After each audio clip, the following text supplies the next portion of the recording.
Yes, everyone, welcome back to the Irish Hotspur, and it is the watch along. We are in the League Cup. This is our beginning. This is our start to hopefully a trophy run of some sort. We have to get the monkey up our back. We have to go deep into some cup competition this season.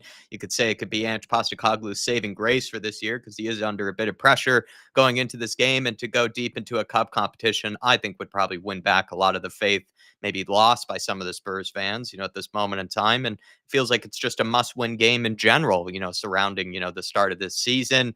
He's gone for an interesting lineup. He's gone for Fraser Forster in goals. He's gone for Gray at right back, Dragishin right-sided center back. Davies is the captain in this game as the left-sided center back. Destiny Udogie at left back instead of Jed Spence, who has been left on the bench. I guess we'll have some thoughts on that. Bentancur in the lineup, Sarr as well. Bergvall playing instead of Madison. Very interesting call there. Nice to see Lucas Bergvall be given his chance. Odebear, Solanke, and Timo Werner is your front three. Dave, I mean, we have some people in the chat definitely giving their thoughts on things, but what were you saying over on Weird Time TV? What are your reactions to this lineup? Personally, I'm not too happy with it. It's actually close to the predicted lineup that I'll put out. I think there's three players that are different: Udogie, Forrester, and Werner. Are the three different? The back line I sort of was expecting with Dragisson and Davies, partnering up at centre back. Worried about Davies if we're going to try and play this high line. I mean, that's obviously a huge concern, right? But it's against a championship opposition. People say he's a good squad player, so today's his chance to step up and prove that. Radu Dragic, delighted he's getting his opportunity. Archie Gray in at right back, I thought would be the case as well, to be brutally honest with you. I know a lot of people would prefer to see him in centre midfield. Hopefully we get to see that a little bit later on. Forrester I'm concerned about. I don't think he's as agile or as quick as he once was. He come in, he done his job to fill in for Jurgen Reis that season. But to be brutally honest with you, it's even more of a gamble putting in someone like Austin or Whiteman. Whiteman's only alone has only been out to Sweden, and Austin I think had 6 months in the MLS. Apart from that, they've been a long time without actually any competitive football underneath their belt. So that's why I think Fraser Forrester is in here tonight. I would have went with Vicario myself, but it's like I said in the pre-match build-up, we're in 4 competitions. He has to make changes. He has to rotate. Midfield, I'm absolutely satisfied about. That's the midfield tree I Yeah, it's picked. true. To be brutally honest, I'm really excited to see Bergvall in that creative role. If you take yourself back to pre-season, the amount of balls he was sliding through to the wingers, he slid through one to Kulusevski against Bayern Munich when Kulusevski was the striker. I think that would definitely help Dominic Solanke. Udeber, not surprised about him coming in whatsoever. I think, 19-year-old deserves his minutes. The one that really irks me is Timo Werner. I just think it's an absolute useless experiment, to be brutally honest. He's 28, 29 years of age. He's in his prime. He's not going to get any better. I don't know where we brought him here in the first place. And look, he could very well turn up tonight, but tonight's not the games where I judge him. It's like Newcastle last year when we depended on him, when we needed to go and get that victory and keep our top 4 hopes alive. He missed absolute golden opportunities. I think the minutes would have been more beneficial to Mikey Moore, who deserves his opportunity from pre-season, or even someone like Brennan Johnson. Even though I have my gripes with the guys, to be more beneficial to someone like him to try and play them into form, who's going to play a bigger part over the course of this season. And Dominic Solanke, I'm not surprised about. Look, Ange Postecoglou made I think 7 or 8 changes from the weekend. I think it's a brave decision. I think it's a big call, and I think it needed to be done. I think in certain areas with Bergvall coming in and that, you might see a little bit of freshness. But I still worry about that forward line to a degree. I think I would have had more confidence if Mikey Moore was selected. And I know from the outset that sounds bizarre. You're saying a 16, 17-year-old, Dave, but this isn't just a normal 16, 17-year-old. This is the winger that outshone Timo Werner, outshone Johnson over the course of preseason, and he should be in that lineup. I'm a bit disappointed there. Yeah, I have an issue with Forster and goals. I think we got the last juice out of his squeeze, to be honest, when it came to him. Like when he replaced Hugo Lloris, I think we were kind of getting the best of whatever was left of him, at sort of a Premier League level. I don't think he really suits this style of play. He can't really act like a sweeper keeper. He's okay with his feet, and that he was better than Hugo Lloris with his feet, but he's not really anything special in that regard. And I just don't know if he really is, in terms of shot stopping ability, really at his sharpest anymore. I think he has been kind of showing some signs of age in that regard. And you just don't want to have, technically a weaker keeper, when we have been conceding goals and when we do need to try to get a convincing performance here. You just don't want to make your defense any weaker, in my opinion, if you can avoid it. Archie Gray, think we expected him to play it right back. I'm fine with that. Davies, like, as much as I would like to avoid, playing him at all costs, like I said earlier, I'd like to avoid playing Davies. Like I try to avoid, the traffic after 5 p.m., in rush hour. But with Davies, I just feel like him playing as the captain, I'm a little worried about. I'm not saying it's going to feed into the mentality of the rest of the players, but how many times have Mm, we seen Davies, Dyer rolled out as the captains in games like this, yeah. in cup competitions, and then just the mentality of the squad is just all wrong from the get go. And not pinning it all on him. It's just I've seen times where he's been captain before, whether it's NS Mura, whether it's Yeah. Vitessa or something like that. And I just don't really understand why he ends up getting it, at least in my opinion. Going into the midfield, I agree. I think for the most part, this is somewhat of what I expected. I'm glad Bentoncourt's been given a chance again. I think he's been playing relatively well so far this season. I want to Mm, see him given more chances. And then when it comes to the front three, Odebear, I like. I like seeing him in the team. I think he was expected to start. Solanke, you really want to see him get his, first goal for the team and for the squad. He needs some confidence. He needs to start getting some goals into the mm, back of the net, I think, for yeah. his own confidence, as well as also so that the fan base can kind of ease off, him a little bit. Because I do think we've been a tad bit harsh when it comes to him because he's only played, Mm, 2 games so far. And I think one of them was a pretty, he should have done better against Leicester City, but in Northland, a derby, I'm not really sure what else he could have done. He only had so much service. And so now here's a chance for him to get that service. When it comes to Timo yeah. Weenie, doesn't make much sense to me. I just feel like you're better off trying to go with a Mikey Moore, someone who probably is already a better player, even at 16, 17 years of age. He might even already be a better player Mm, than Timo Werner. And also, it just feels like, Timo Werner is only even thrown in the last 10 minutes of games. He's been kept on yeah. the bench for the majority of games. It feels like Ange Postecoglou, at least in my belief, has somewhat already given up on Timo Weenie. And so I just don't see the point then of, rolling him out in a game like this when you kind of look like you've already given up on the guy, at least to some degree, as the manager. So I feel like you're better off than, Mm, seeing if you can get a good tune out of Mikey Moore. But we'll see in the second half if he gives him that chance. It's just I feel like Mikey Moore did deserve, the start yeah. today. And that's just how I feel about it. But so many in the house, so many in the chat. Apologies about getting started a little bit late. If you can for us, though, smash the like button. Do get into the comments as well. Please let us know your thoughts on the lineup. We're looking for a big win here. We want to be Yeah. bouncing off the walls. I mean, Dave and I, Yeah. we try our best to stay positive as much as we can, but it's hard to do that with kind of recent Mm, results and recent games and everything. And I think we you need a guys win. know us best. We are much better when we are feeling confident, when we're feeling happy clapping, that sort of thing. I think we are much better, as content creators, even that way. But it's not been easy, recently as Spurs fans. So let's Yeah. hope that we can get a win, something that can lift the spirits of us, around this channel, around this community, just in general as Spurs fans. But thank you again for picking us as your watch along destination. About 13 minutes away from kickoff here. So I'm going to try to blaze through the chat as much as I can. Thanks for all of you guys that have tuned in, that have joined us. Lazy Eights in the house. Good to see you, sir. We are Spurs TV. Edward's in here. Good to see you, Edward. He's saying he's not worried at all. And then he's also thrown in a super chat saying, I'm putting on some sausage rolls so I can watch your stream, watch you scream at Timo Werner while I enjoy some of those rolls. But we don't need to worry. We got this. Werner hat trick time. I mean, Timo Weenie hat trick. We've been waiting for something like that. Dave has been waiting to get on the dance floor. He's been long removed from the dance floor because Timo Weenie can't put it in the back of the net, but maybe he can this time. Gets a Coventry City side. And I would love to see Dave, enjoying the sausage rolls with you while he's throwing off some Timo Werner dance floor moves. First of all, what condiment? I mean, sauce is important for sausage rolls. They're pretty dry sometimes. So, ketchup, brown sauce, let me know what sort of sauce you're going with on them bad boys. How many as well? I think four is a good portion. But in terms of Timo Werner, look, if that guy scores a hat trick tonight, I'll moonwalk for all of you guys after the game. Because it's just not going to happen. Look, Timo Werner, we could sit here and say, Dave, you're being negative, blah, blah, blah, blah. But he needs to give me something to get behind, and I haven't seen that from him yet. Look, he may well turn up today and smash it, but like I said, today's not where I judge the guy. I'm not going to get overhyped with the guy today. It's more in the bigger games where I expect to see service. Where I'm actually really looking forward to seeing is someone like Bergval, see what difference he can make in terms Yeah. of the creativity to this team, and see if he can actually unlock that forward line. Yeah, Big absolutely. up, Eddie. Eddie, let us know, whether the sausage rolls, they come out good and what the sauce is, my friend. Really appreciate your support for us. And looks like he's not even able to watch the game tonight. So cheeky plug, MV Joker Davis, if you ever wanted to maybe save a bit of a buck or two, think about, grabbing that NordVPN.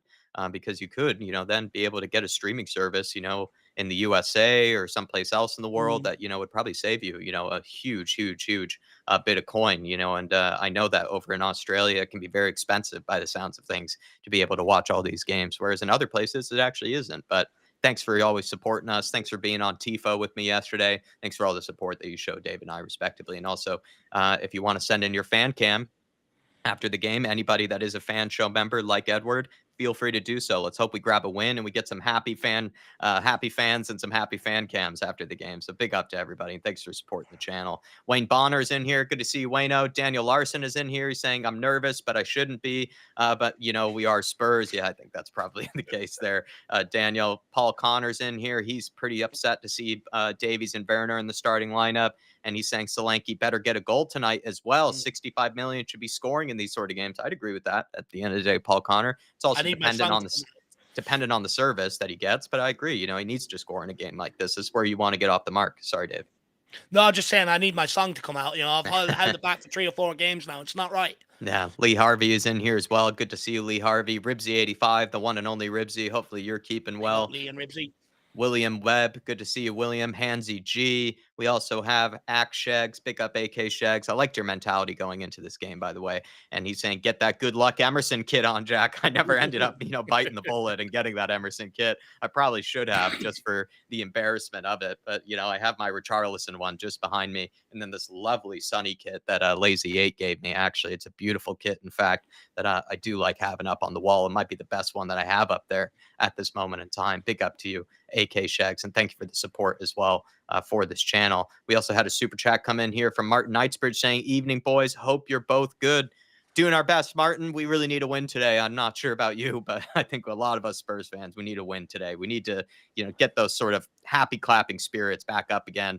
I'm, getting more negative than I usually like to be. And I don't think, Spurs have given me much reason to be super positive, in recent games and everything. And, I'd love to be able to get a good win tonight so I can take my mind off of some of my doubts, some of my concerns over the team and the squad in general. And I could celebrate for the next 3 days, until we get to the Brentford game. And then we start all over again. But Martin, I hope you're doing okay. Hopefully the family's all right. Hopefully you're able to enjoy, maybe this game with nice, sunny Estrella or, a nice, Spanish beer of some kind. I think the Mahu, I think I've seen before is very, very good. There are a lot of good Spanish beers out there. And so hopefully you're enjoying yourself. You're out in the lovely sun of España. But Dave, anything to say to Martin? Yeah, first of all, it's nice for you to be able to get off the boat, being captain of the sea, and come and join us, for it's been the first time in a while. But good to see you, Martin. He's fed up being captain Birdseye. He's come back to support Tottenham, so hopefully we can get the win today, Martin. Big yourself up, sir, and let's bloody go on. I bet you the match looks good on that big screen. Come on. Yeah, absolutely. Good to see you as well. Cool Sexy Football. Appreciate your support for the channel. Rick C is in the house as well. Good to see you, Rick C. We have Danny Darko in here who's enjoying some sushi and some Desperados. I think that's a lovely combination. A bit of sushi on ice and a little bit of Desperado on ice. Absolutely lovely to hear. And also, that was one of the Spanish beers that I was trying to remember that you guys have over in the UK/Europe. I remember having a couple of those when I was in Berlin. I was thinking about it the other day. Artist T is in here. Good to see you, Artist. Hopefully you're all right, sir. John Tucker, big up to you, John Tucker. Terry Wright as well. Tourborn Johansson. We also have King Hoddle, the one and only King Hoddle. Good to see so many of you guys. LK is in here. Dirty Sanchez. A regular gamer in a coma. Big up to you in a coma. Morning, guys. 5 a.m. in Melbourne for this one. Better be a good game. And no matter what team Ange picked, he will always be questioned. Yeah, that's just the nature of being a Spurs manager and also Spurs fans in general.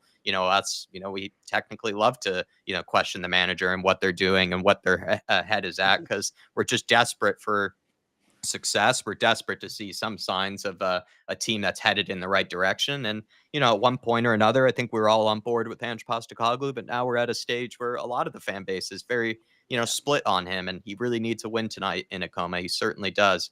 But a regular gamer saying it's okay to criticize Jack at the end of the day, but we also as fans need to get behind the 11 on the pitch. That's very fair. That's very fair. As much as I have my concerns going into this, me, the moment that the watch along starts, the moment that the game starts, I'm going to find my best, ability to start happy clapping, to start, believing that this is going to be a good performance, that this is going to be a win that feels really, kind of long overdue. Because I think we have played well for the most part, this season. It's just we haven't matched it up with the results, and we've had some bad moments where we've kind of let our heads drop. Mentality has been questionable, but there has been some good performance. It's not like we're playing torrid football or anything like that. It's just we're not meeting some of these good performances with results, and that's the frustration for me right now. But absolutely Look, right, a regular gamer, absolutely right.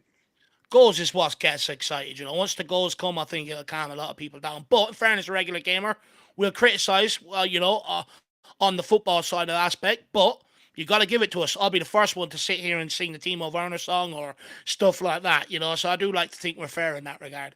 Yeah. Trinidad, good to see you, Trinidad. Evening, lads. Timo Burner to hit a double hat trick and get the season back on the track for the Golden Boot. 3-0 tonight. Love to hear that. True Potch is in here as well. Good to see you. Hopefully you're keeping well. I feel like the bench is very interesting without Van de Ven and Romero. Do you feel there is an injustice in the center back pairing?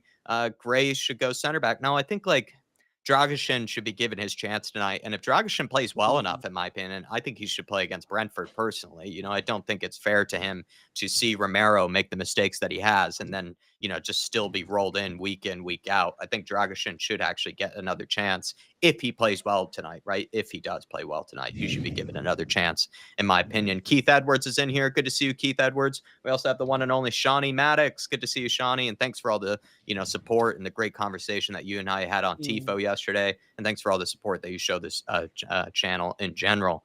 Darius is in here. Green kit tonight. We're in the green kit. Yes, we are, Dave. Darius is in here. Good to see you, Darius. Big up, Dave and Jack, and everyone in the chat. Hope for a start of a long winning streak. Come on, you Spurs. Come on, you Spurs. 4-0. Big up, Darius. One of the best names in the business. I've never attempted the last name, but Darius Vasiliankaitis or Vasiliankaitis. It's a great name. And good to see so many of you guys. Shikari Shock is in here. McCormillac, Patrick McCrory. Big up to you, Patrick. Really appreciate all the support you're showing us. K32, the one and only. Big up to you, K32. You're very kind to us as well.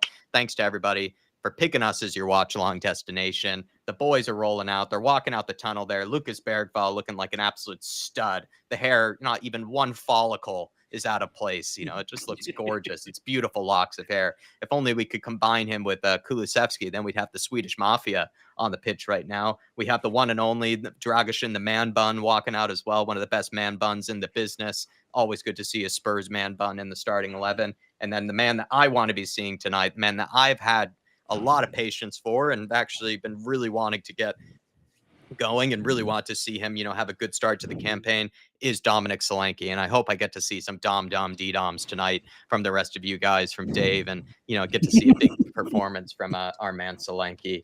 But Dave, the players, they're exchanging handshakes. They're getting ready for this one.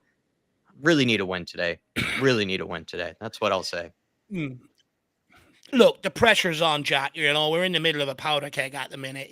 We just need to sort of take the pin out, let it deflate a little. That's what needs to happen. By the way, Louis Binks, he's an ex-Spurs Academy player. He left and went over to Lake Como.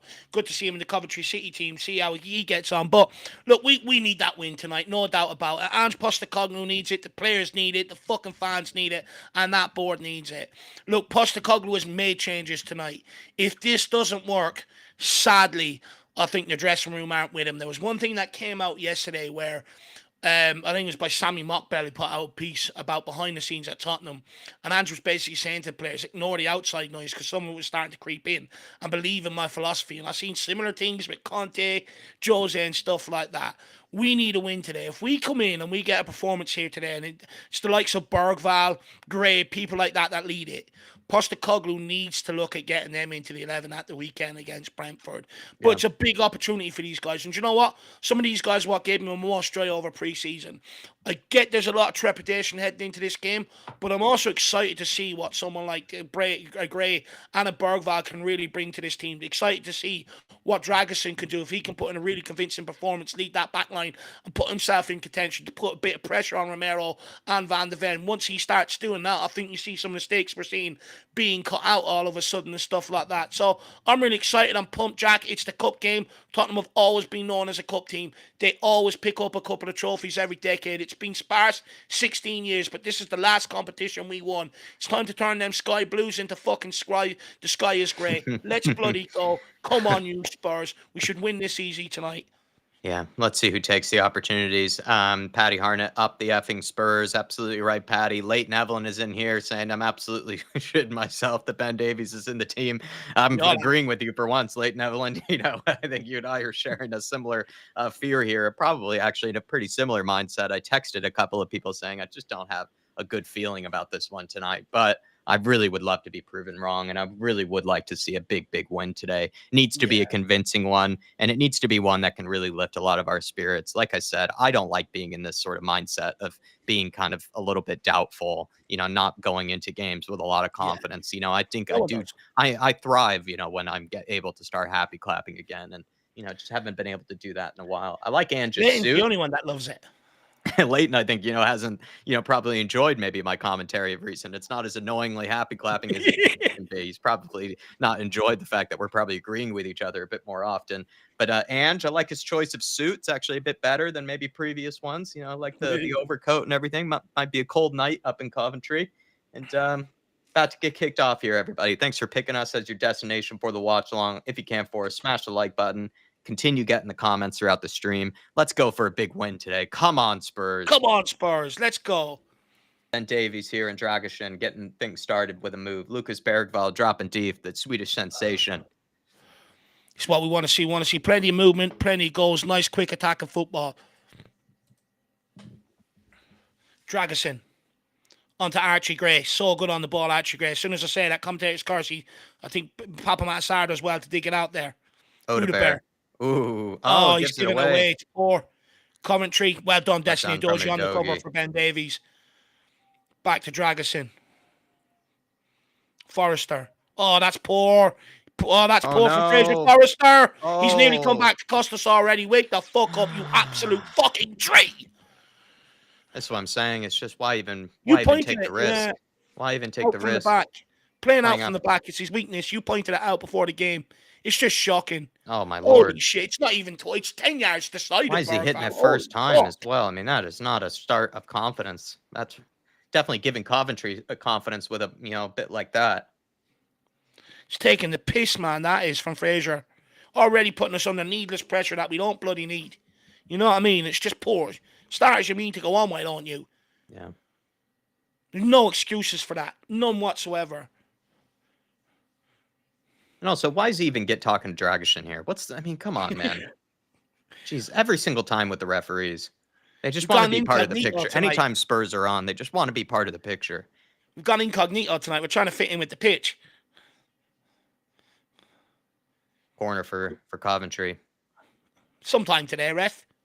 It's an in-swinger towards the post. Fraser. Fuck me. He's handling as well. He's already all over the shop. Looking like he's ready. He's looking like he's ready for a pub side, not a Spurs side. I'd say to you, Jack, I think you need to get your goalie gloves ready. Feels like it. Maybe we need Sean Maddox in the team. Bentoncourt. No, not back to him, please. Jeez, even the first touch. Even he made that look hard. Yeah. Dragashin carrying it out. Sir! Bergvall. Here we go. Now's your chance. Great ball. Tsar. Great touch. Well done, Tsar. Someone show for him. Odebear. Back to Drago. Giving Fraser Forster as many touches as we can. Get him woken up. That's much better from Fraser there. A lot more confident. Dragon. Go on. Get it out there to Gray. Udebear wants it. Love it. Taking it inside. Into Bentoncourt. Good bit of feet from Bentoncourt. Right out to Udogie. It's simple, Ben. One touch. Play beyond. Good touch from Timo. Good touch. Nearly left short there he was. Yeah, he was. Udogie. Back to Ben Davies. That's it. Nice quick football. We have to pull them side to side here. Destiny. Come on, Lucas. You're our leader today. Bergvall. There we go. Switch of play out to Odebear. One switch of play. Love it. Not a great touch from Odebear, though. That's one thing Bergvall needs to show today. Creativity and switches of play. If he wants to try and get into that midfield long term. That was beautiful. Ben Davies won from himself. That's a good ball. Udebear, one-on-one here. Go on. Go on, kid. Sauce them out. Sar. Into Bergvall. He could have taken a touch there, Bergvall, maybe. He should have tried to turn himself. Too unselfish there. Burner. Oh, Lord. Timo, Holy fucking a shit. good idea, but it's just poorly executed, and that's a foul from Ben Davies. You know what, though? I'm just sick of seeing some players come in here and not be able to do the basics. Like, that's a 5-yard pass. Honestly. Yeah. It's 5 yards, and he can't even put it in the right direction towards the player. These are the simple things that piss me off and put us under needless pressure that we don't need to. That doesn't need to happen. Lisa O saying, I'm almost a minute ahead of you guys. Like I've said before, Lisa, thanks for tuning in for these. But when we run these as a live stream, right, we can't technically be on the exact same moment that you are in real time. With anything with a live stream, there's going to be a delay between what we're actually putting out to you guys versus what's really happening in real time. There's always going to be that delay. And that's kind of why we also have the clock up and everything for you guys to sync up with us if you can, but no big deal if you can't. But just as an explanation for how live streams work. Oh, Lucas, loose. Well done. Mops it up. Take it back. Well done, kid. Let's go. Play it forward. Nice one. Sar. His turn to slow it down. Good ball. Oh, Doji, why did you stop? Again, another yard or so outside of the intended target. Good pressure, good idea from Sar. Just maybe poor execution. Come on, Gray. Show him the weight room, son. He's this Haji, right? Yeah, he does well. Well done, Gray. Solanke dispossessed. Well done from Sar. Timo Weenie made a run in behind. It's so late, though. Way too late. It's a good run from Timo Weenie, but he's just not. Just can't stay on side for that long. I mean, he's got to eventually make the run. And he's got to eventually be played in.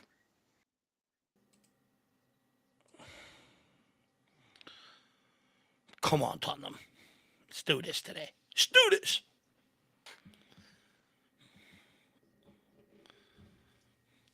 Why is the cameraman shining his camera on fucking Max Robbins' heads when there's a game going on? Camouflage kit, says Paul Rowland. I agree. Yeah, blending in with the pitch. Put some pressure on here, Timo. Well done. Out for a throw-in. Important that Spurs do get an early win. Or, sorry, an early goal here. Yeah. Just settle the nerves of everybody. Set the tone for the rest of the game. This cameraman must be having an affair with Max Robbins. I'm serious. It's embarrassing. Or the Coventry team have asked for as much camera time as possible. They don't want to be watching the game. They want to be looking at the Coventry owners. I'm not sure what the context is. Oh, he burns Davies on the outside. Yeah. Davies gets back. Forward here for Coventry City. He's taking Davies one-on-one. Davies sends him to the ground. Does well there. They don't respect Davies. He's going to have to earn respect this game. Good challenge. Yeah.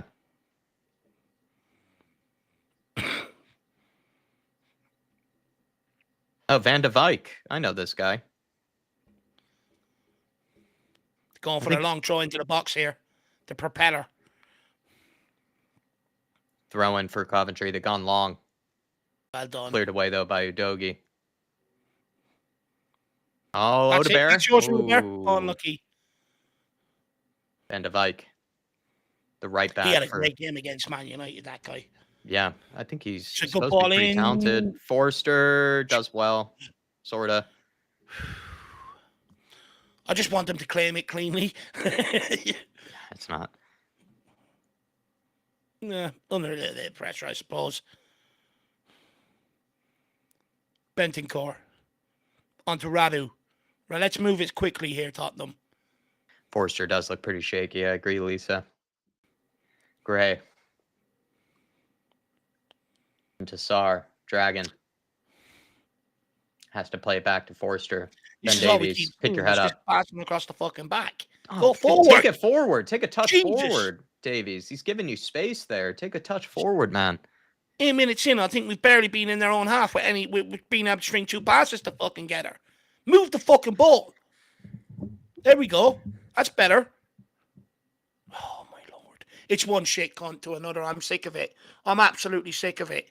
Already it's 8 minutes in.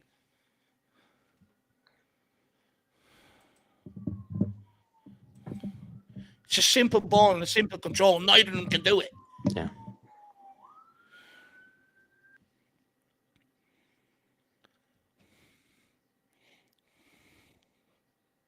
Come on, get after it. There we go, Udebear. Good pressure. Force them into the mistakes. Don't give a foul away there. We're so ill-disciplined.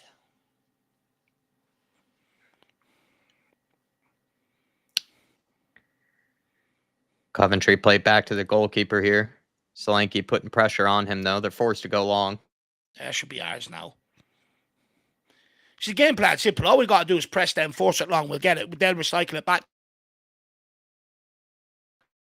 Have them open. It's just all too passive. Across the back line, into midfield, back to the defenders.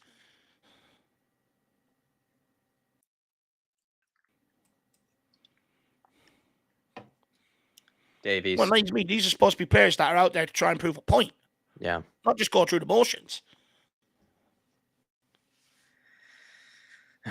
Just not even stringing passes together as much as you would think we would at this point. And I get it. Making changes, it happens. But at some point, you got to settle down quickly and just start going at them. Start moving the ball. Start trying to penetrate these. The longer you leave these in the game, the longer we already know what script's going to happen, right?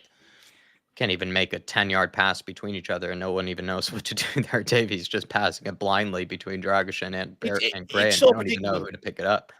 It goes into the midfield. It goes backwards. Lovely ball from Bentancur. Breaking the lines there. Keep it moving, And Bergvall. Good ball. That's gorgeous. Great ball by Bergvall. Werner. Timo Weenie cutting inside. Finds Good ball back to Bergvall. Bergvall. Get onto it, Bentancur. Good defending by Coventry there, taking the ball off Bergvall's feet. That was well done by Bentancur and Bergvall, getting the move started there. Yeah. Well done from Destiny. But yeah, Bergvall, great outside the foot pass into Timo Werner. And then Bentancur did a good job also breaking the lines. Bergvall again finds Destiny. Just need to get Bergvall on the ball as much as possible. That might be the way to do this. There we go. Good play by Bergvall. Onto Adoji. Onto Werner. Back to Lucas. Onto Davies. I don't know who Davies was trying to pass to there, but keeps between keeps doing these in between sort of no man's land passes. Give it away, get rid of it. It's not my fault. That's what that is. Dragusin tries to go long, switch of play. Nowhere near Timo Werner. Oh, it's going to be a long evening. Coventry trying to build out from the back. Well done. Good interception. Holy shit. Why does that pass have to go 30 yards back to the goalkeeper to start again? You're 30 yards up the field. Fucking turn and play. Just starting to lose my patience with it all now. Good to see you, Kevin Ferguson. AK Shaq saying, I wish we were playing faster. I think that's part of it. Destiny, though. Good clearance. Dangerous ball across the 6-yard box, but it's dealt well with. Bentancur, good touch. Oh, lovely touch from Sar. Good bravery there. There we go. Tackle. Go on. Move out his way, Werner, or make a run. One or two. Sar, you don't need to play Timo. Timo, though, reacting way too late. He's got to make a run for him earlier than that. Yeah. Well done, Sar. That's a free kick. One, that's a free kick.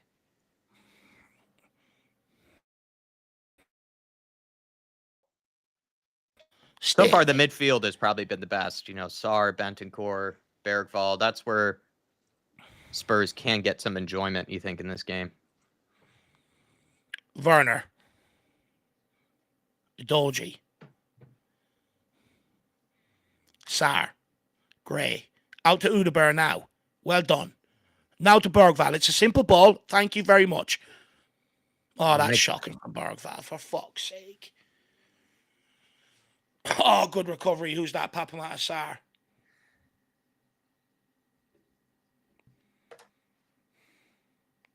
Movement's not good off the ball, says Sean. No, it's non-existent. You seen it there. Sar picks up the ball and Werner's fucking holding his hand. Like, they're crap in possession. They'll just give us the ball as soon as we put a bit of pressure on them. But we need to start doing something with it. Davies. Bentancur. Gray's demanding it. Now move it forward, Gray. Udeberg. Bergvall, one of them. No, back to Dragusin.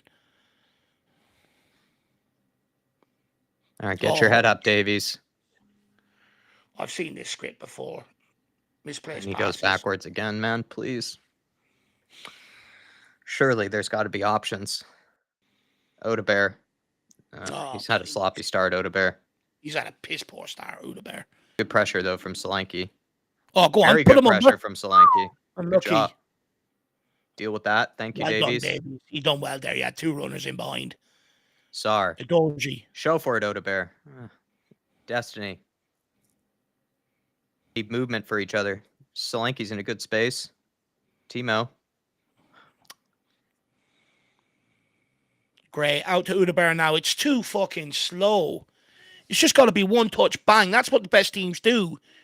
You don't look at it and then Timo. turn away from the option. Time and space Werner. for Timo. Find him, Timo. You have Bergvall there. Man, he plays the wrong option. Plays the wrong option. You had Bergvall there. All he has to do is slide the kid in. He's in for a shot. Good run by Bergvall, though. Yeah, it's a great I run. like that. Making runs in beyond Solanke. Pulling players away. I like it. He is a man under pressure. Oh, well done, Destiny. Keep going. Gotta be. Benticore. Oh, Werner. Timo! Werner. Still going. Oh. Unlucky. Done well to get that under control, to be fair. Louis Binks. Basuma. Edoji. Let's try it. Let's try Udaber down the other side now. One touch, Graham, move it. It's too slow. He's waiting till he's dropped 30 yards backwards to move as well, Odebear. It's just too slow from Archie Gray. He's waiting till the guy picks him up to pass it to him. It's shocking. It's just got to be one touch, bam, out you go. Move off him.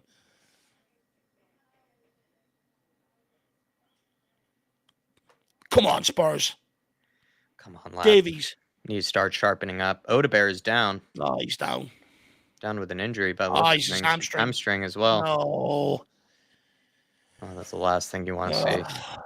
It's the last thing you want to be seeing. Oh, that's not good. And he's shaking his head as well. He knows. Oh, that's not what we need. Because what you want to see is Odebear have a good game so that he can actually get himself a start in a future game, you know. But this is not what you want to be seeing. I have to blame Archie Gray for that. The pass out to him was too slow anyway. He's the one that, put him under the contact, under the pressure in the first place. When he makes that initial 10-yard drop off the defender, that's when that ball has to be played. He wants that out there so he can face him up one-on-one and drive at. And what Archie Gray is doing is slowing it down, wait till the guy follows it, and then pops it into him. It's madness. Johnson getting warmed up. Not Mikey Moore? No, it's Johnson. Which means it's a hamstring for Udaber, so. Well, what we needed to see more of was Brennan Johnson. So this is not the start that we wanted. West Coast Spurs saying there is no next step in the buildup, no anticipation of where the guy will be, only where they are at currently. I'd agree with that. There's a lot of static kind of movement from players, and it feels like just guys aren't putting themselves in the right area to show for the pass. A bit of hiding as well from some of the players. The problem's twofold. One, the ball's too slow from coming out the back. So if you're a forward player, why make the movement if the ball's not going to come and they're just going to play it safe? But then when we do get the ball into the forward area, they don't make movement because it's so slow coming out there. So it's sort of like, it's just a knock-on effect, really. It's just shocking. The whole back line need a bollocking. They need to start moving that ball one touch. The commentary players aren't even pressing the back line, so it's just one touch movie. You don't need 10 touches. Fullbacks, Archie Grant, on the ball goes into him, it's too slow. He needs 10 touches. Piss poor. And when it gets into the forward line, they're just so static, standing there like fucking statues.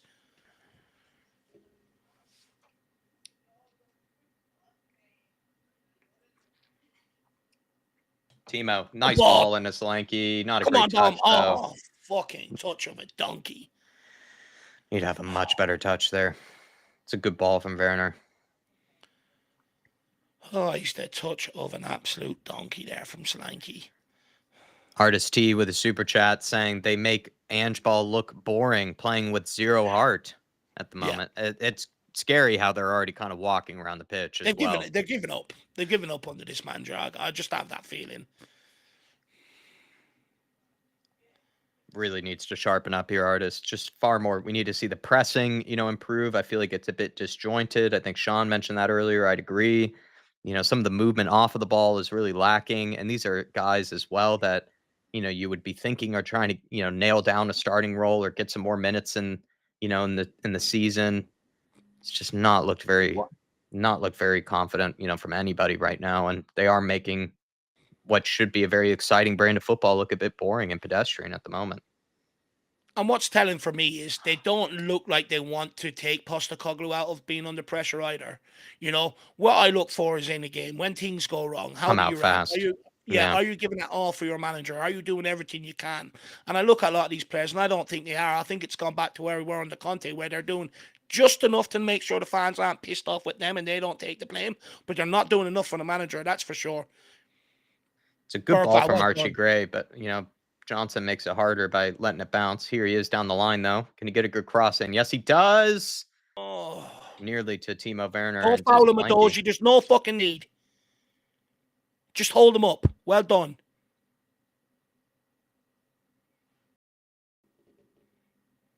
Win that. Davies, well done. Well done. Bergvall, lovely turn. Sarr. Can Johnson come short for it? We need someone to come short for it. There you are. Bergvall. Well done. There you go. Lovely ball into Sarr. Johnson, come on. Show us what you can do. So now he's double marked. Gray. Oh my lord. What is that even? Bentancur. It's just really lacking quality. Moments like that, you're just like, it's just, what even is that? It's just no quality at all from some of these players. I don't even think, I agree with Michael W. There's just no chemistry. But even in that moment from Brendan Johnson, you just question the quality of these players. You really do. I think I've witnessed, 7 misplaced passes inside 20 minutes? I'm sorry, but that's fucking diabolical. Another one, 8 now. That's fucking shit. Adoji, go on, big dog. Go on. Like a train. Timo. He finds Slanky. There's 2. Play somebody, and it's behind Johnson as well. Timo. He had 3 options there. Moving everywhere, Timo. You got a man behind you, man. Get rid of it. You don't need 12 touches either. Fuck me. Bergvall, what a touch there. Lovely feet. Into Timo. Get in a cross. Oh, my God. A touch of a train. Even then, right, he makes the turn. He knows he's going to give it to Adoji. He has to take 3 touches, run it right to him, and drag the marker with him. It's just so brain dead. The ball moves quicker than any fucking player on the pitch.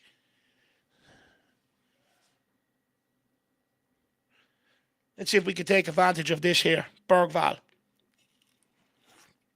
With an outswinger, it's looking like. Oh. Solanke. Go on, win that. Well done. Touch. Go on, turn. Keep going. Go on, turn. Back yourself. Oh, lovely. That's a foul, referee. That is a foul. Oh, my Lord. What? What's he supposed to do? I do not believe he's giving that the other way. What's he supposed to do? He's mixed both of them. He's mixed both players. He's in possession of the ball. He minces to it. He gets dragged. And the other one comes across him. Like, what's he supposed to do? Oh, my Lord. A shocking refereeing. Well, go on, Johnson. Unlucky. Get there, Gray. Too slow. Coventry attacking down the right-hand side. Good recovery there. Who's that? It's Bentancur getting back there, covering down that right-hand side. King Otto, don't get me wrong. Like, I will turn into an absolute lunatic, if we do score the opening goal. And I'll look like, I'll behave like an idiot like I usually do when we do that. But, I mean, come on, man. You can't be watching this and thinking that Spurs are playing that well right now. Like, they've done nothing to get me out my seat inside 20 minutes. All I've seen is misplaced passes. I've counted nearly 10 inside 20-odd minutes. It's brutal.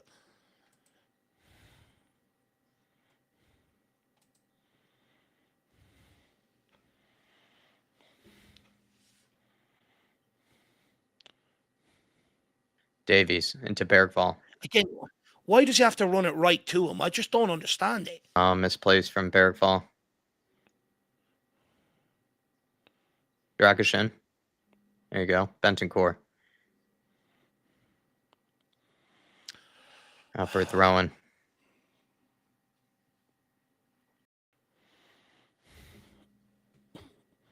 From Ange, I am absolutely ripping into them at halftime and I'm making changes. If this doesn't change over the next 20 minutes. Good strength from Bentancur. Gray. Onto Radu. Back to Forrester. Ben Davies. How many times have we said that combination this half? Say that more than we do up the other end. Davies, you see Gray. You have options, man. Please move it.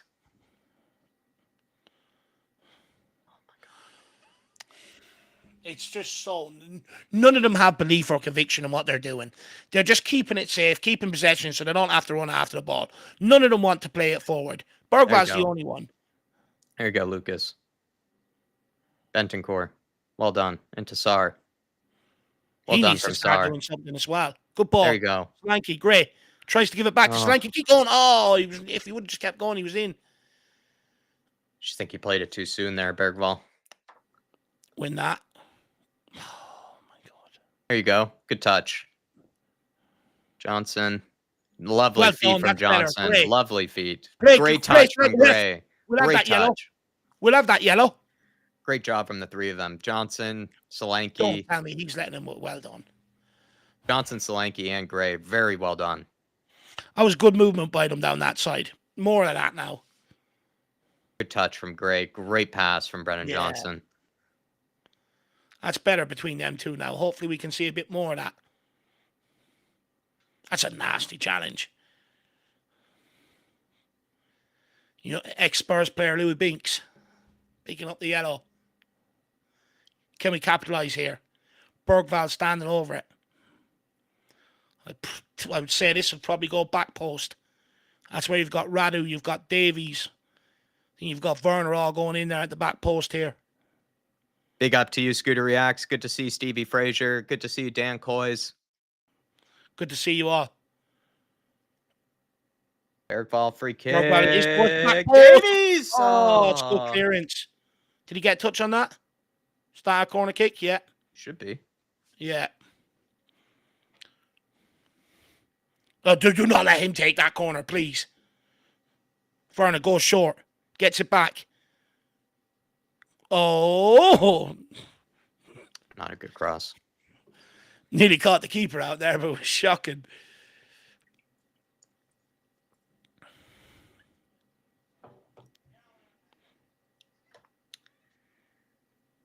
Well done, Bergvall. Great tackle. Hunting like a dog.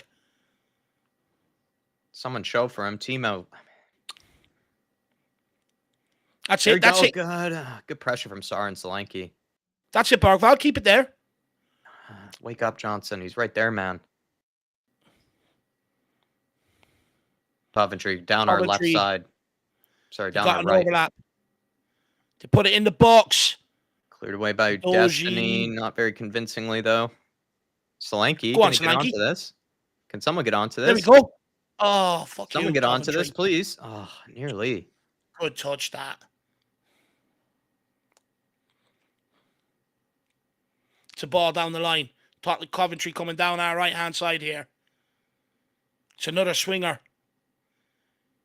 Oh, it's Coventry player wins the header, flicks it to player on the edge of the box. It's Van Uwijk. Oh, no, it's a good chance. Coming down our side. Good defending there from Timo Werner.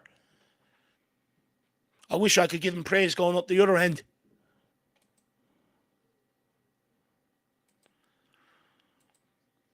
I shouldn't be stressed watching Coventry against Tottenham. That's the thing. I shouldn't be this stressed. My blood pressure shouldn't be like this.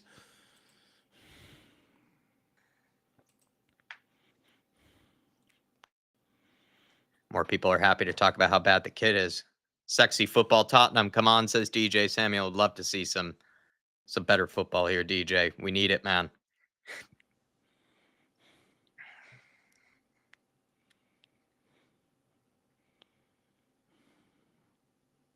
Well, we know this is going straight in on top of the goalkeeper. How can we deal with it? Oh, well done, Forrester. I think Werner flicks it on as well. Releases a bit of the pressure. Dom Solanke now looking to get pressure on the ball. Coventry still keeping all their big men up, looking to create another chance to swing it in. Well brilliant fucking tackle. That kid's had a good half. He's tried at least, defensively and going forward.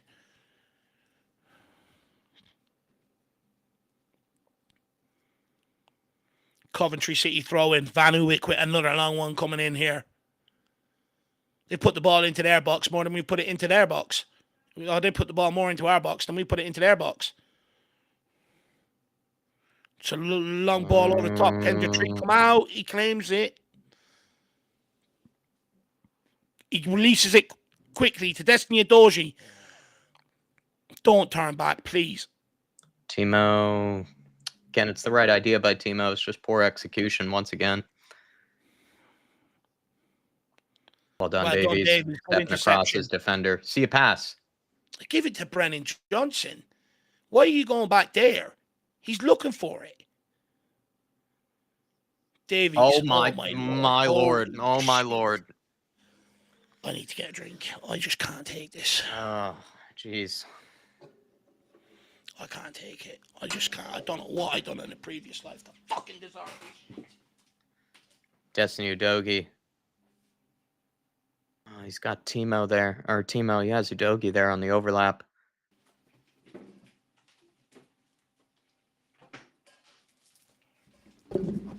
Sar. Gray. Coventry just keep forcing us backwards, but it's also like we're forcing ourselves backwards. There's just no onus on any of the players to be brave. They're forcing us backwards because we're too passive in possession. When we do have options there, no one wants to take it. They almost let the option run on and then they take the safe pass.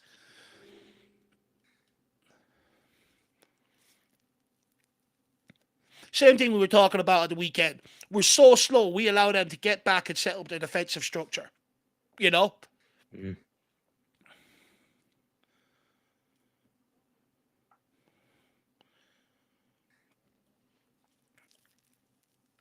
Timo. To Solanke. Dropping in to start playing playmaker. He had Timo there. Good ball. Come on, Adoji. Lovely. That's a foul. Thank you, referee. Dom Solanke dropping in and start getting us going there. That's more like it. If they're not going to get you the service, drop down and get it yourself. Well done, Dom. Yeah, that's a foul. I feel like I'm going to need this whole 2-litre bottle of fucking Volvic water today. Come on, one good delivery here into the box. Just it's not like we almost just need that one goal to take the pressure off and build the confidence. Bergvall over the free kick here. Practically a corner. Basically kind of in a corner type situation here. Just needs an in-swinger. Let's try and find Dragusin or Dom Solanke here.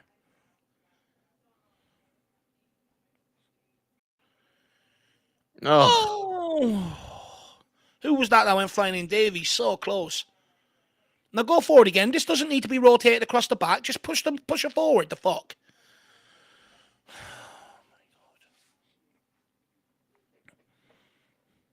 Get turned, Bergvall. Yeah, it's a hard place to turn there in that situation, but Sar. It's just so much passing backwards against a team like Coventry. Yeah, it's actually embarrassing. We do not look like the Premier League side here at all. Forster, please, man. Timo. Oh, jeez. Well done, Destiny. Well done, Dom. Oh, why are you getting in each other's way? Getting in each other's way. Don't foul. Well done. Good tracking back from Solanke. Yeah, I think that's more on Udogie there because he basically just steps over. He's almost tackling his own teammate there. And he actually needed probably some help. Throw in for Coventry. Will they go long again? It looks like they will. That's all they're going to do. They're just going to bombard a box. Every corner's going into 6-yard box. Every throw-in's going in there. They're just going to sit there and soak up pressure like every other team does. That was dangerous. Oh, Jesus. Well done. That was dangerous. Farner. Get there, Destiny. Well done. Come on, Timo. Take us up the pitch now. Use the burners. There you go, mate. Use the burners. Just go with it. Well done. Just go. Oh, don't tell me he's giving it away again, please. Holy shit. God. Take him off at half. We just have useless wingers. Our wingers are just useless. Thing is, he played striker most of his life. He's not even a fucking proper winger. We have to play him out there because he can't fucking score goals and he can't assist them either. He's fucking useless. Put him on a factory line or something. Corner kick here to Coventry.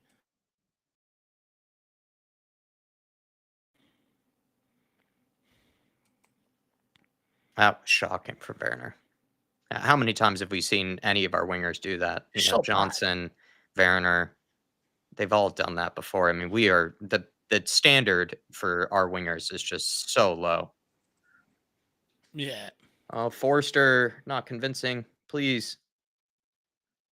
Especially if you're 6'10", Another mate. free header. Oh my lord. Another free shot. Holy shit. Fuck me. It's bouncing around like a fucking pinata. It's a joke.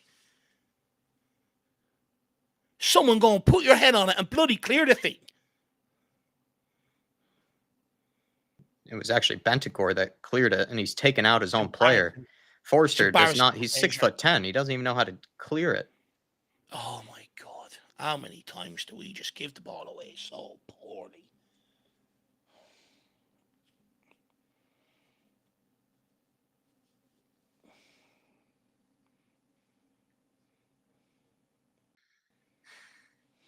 $10 minutes, you know, have we even had a shot on target? I don't think so. No, we've been embarrassing. We haven't even troubled. They've troubled our goalkeeper more than what we have, and we've had most of the possession. It's bloody embarrassing. All we keep doing is Bentancur, Davies, Dragerson, Sarr, the odd time, or Gray pops in and pops it fucking backwards again. I swear to God, I'm going to have to start again. We're going to have to raise money for a fucking plane to fly over the games with a banner after it that says "Pass Forward" in capital fucking letters, exclamation mark. It's a joke. Davies and Dragerson again. Passing it between them. Davies, that's better for Davies. Too heavy. Oh, just overhit for Bergvall.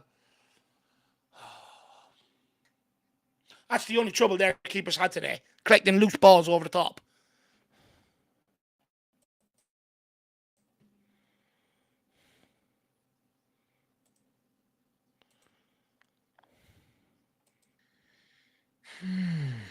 She's so rigid.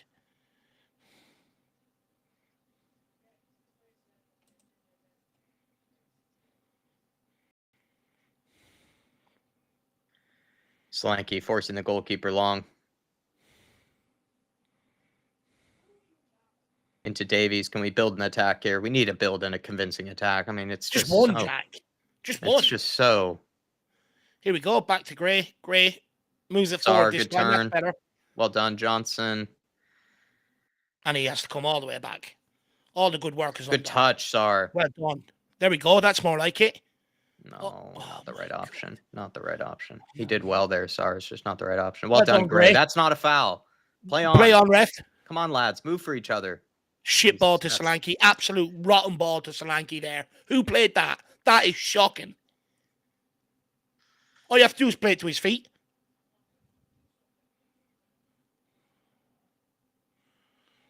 Don't stand there clapping them either hands. Fucking start ripping into these.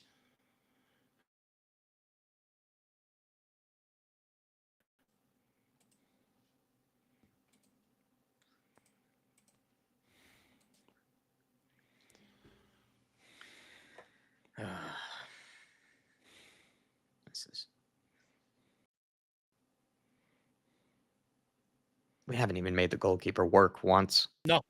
And they're in behind here, Coventry.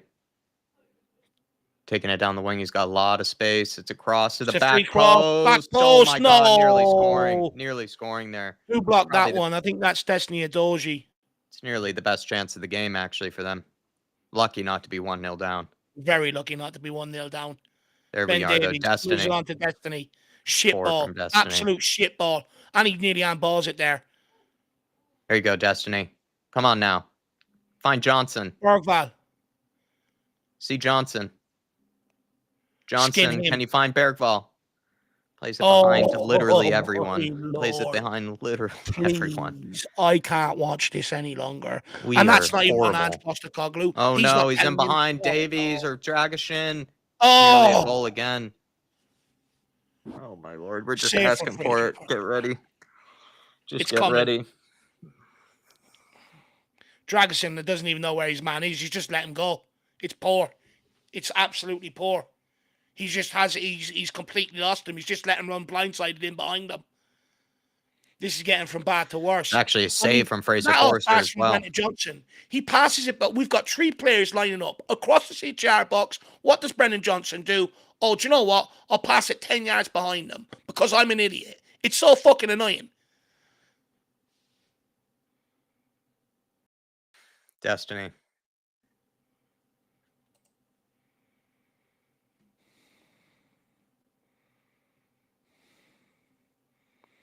Martin Knightsbridge says, can they actually see each other in the kits, for God's sake? Do you know what? Even when we wear white, one of the colours you can't miss, we still can barely pass it together. So I think they need orange vests on so that they can make it clear that each of these players are on their own team. They seem to find it easier to pass. They find it easier to pass to a Coventry player than they do to a fellow Spurs player. Martin. Like, if the Coventry winger could cross the ball and find his man at the back post, why can't we cross the ball and find one of our players? Why?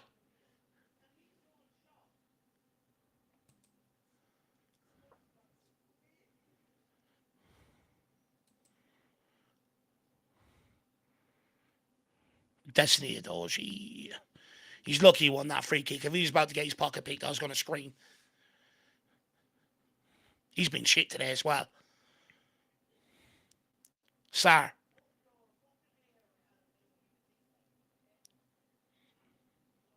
It's not the right option from Sarr. Just no reason to get it launched like that, but Johnson does well.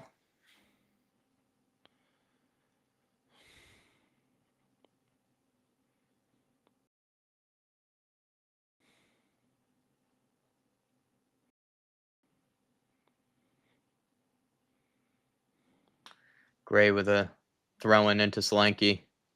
Gets it under his feet. Oh, my Lord. This is just poor from...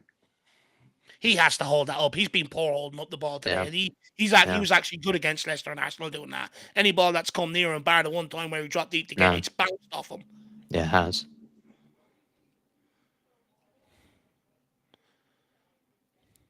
And the thing is, I really want it to go well for these players. I genuinely like a lot of the players we've got here. But they're just giving me absolutely nothing. Like, again, Dragosin and Davies, centre midfield, passing it between them. Here we go, Adoji. Oh, don't. Backwards again.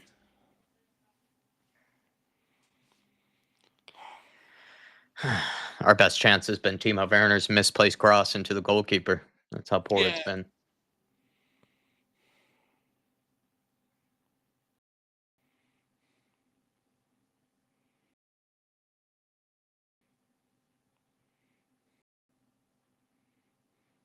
Bentancur. The players I'm looking at here, the players actually don't even know what they're doing. They don't even know where they're supposed to be running. You're getting that feeling. Huh? We're getting that feeling that they don't even seem to have any clue what's going on or where each other are, what movements to be making. Bergvall, lovely touching. I like that from the kid. He's sick of them passing it back between them. Yep. Now see Udogie. It's a simple ball. There you go. There you go. Out wide to Timo. Come on, Timo Weenie. Oh, my Lord. Please. So painful. Please. Please, Lord. Please take him off. Please, I beg.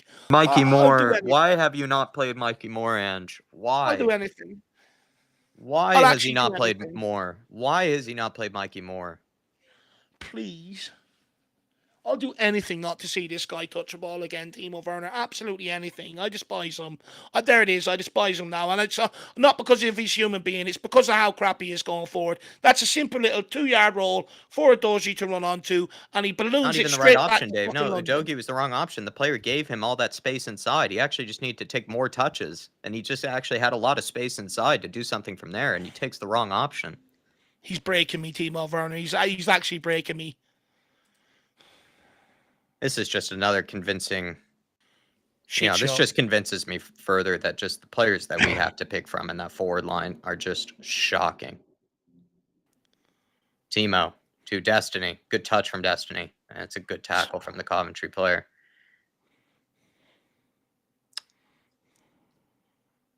And there's a lot of space here for Coventry down our right side. They're whipping it across. Oh, fuck me. There. This isn't working. Ange has to change this at halftime. If there's no changes at halftime, he's given up as well. He has to change this at halftime. He has to, because the warning signs are there. They've had 3 or 4 really good chances now. One of them's going to end up in the back of the net eventually if they keep creating them.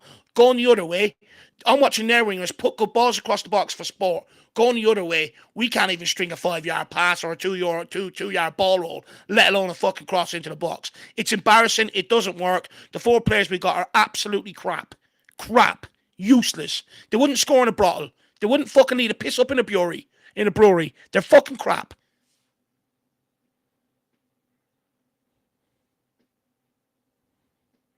There we go. Good space for Destiny. Oh my lord! Please slide it across the box. Solanke is right there, man. He's right there. There's no point in having a striker in this team. I'm convinced there's no point anymore because they're not trying to hit him. Everything's going backwards. He's literally just slide it across the 6-yard box. He's right there. Absolutely everything. Let's ball roll everything backwards. Even the crosses are going backwards. That's how bad it is. Why is he cutting it back? That's a tap in.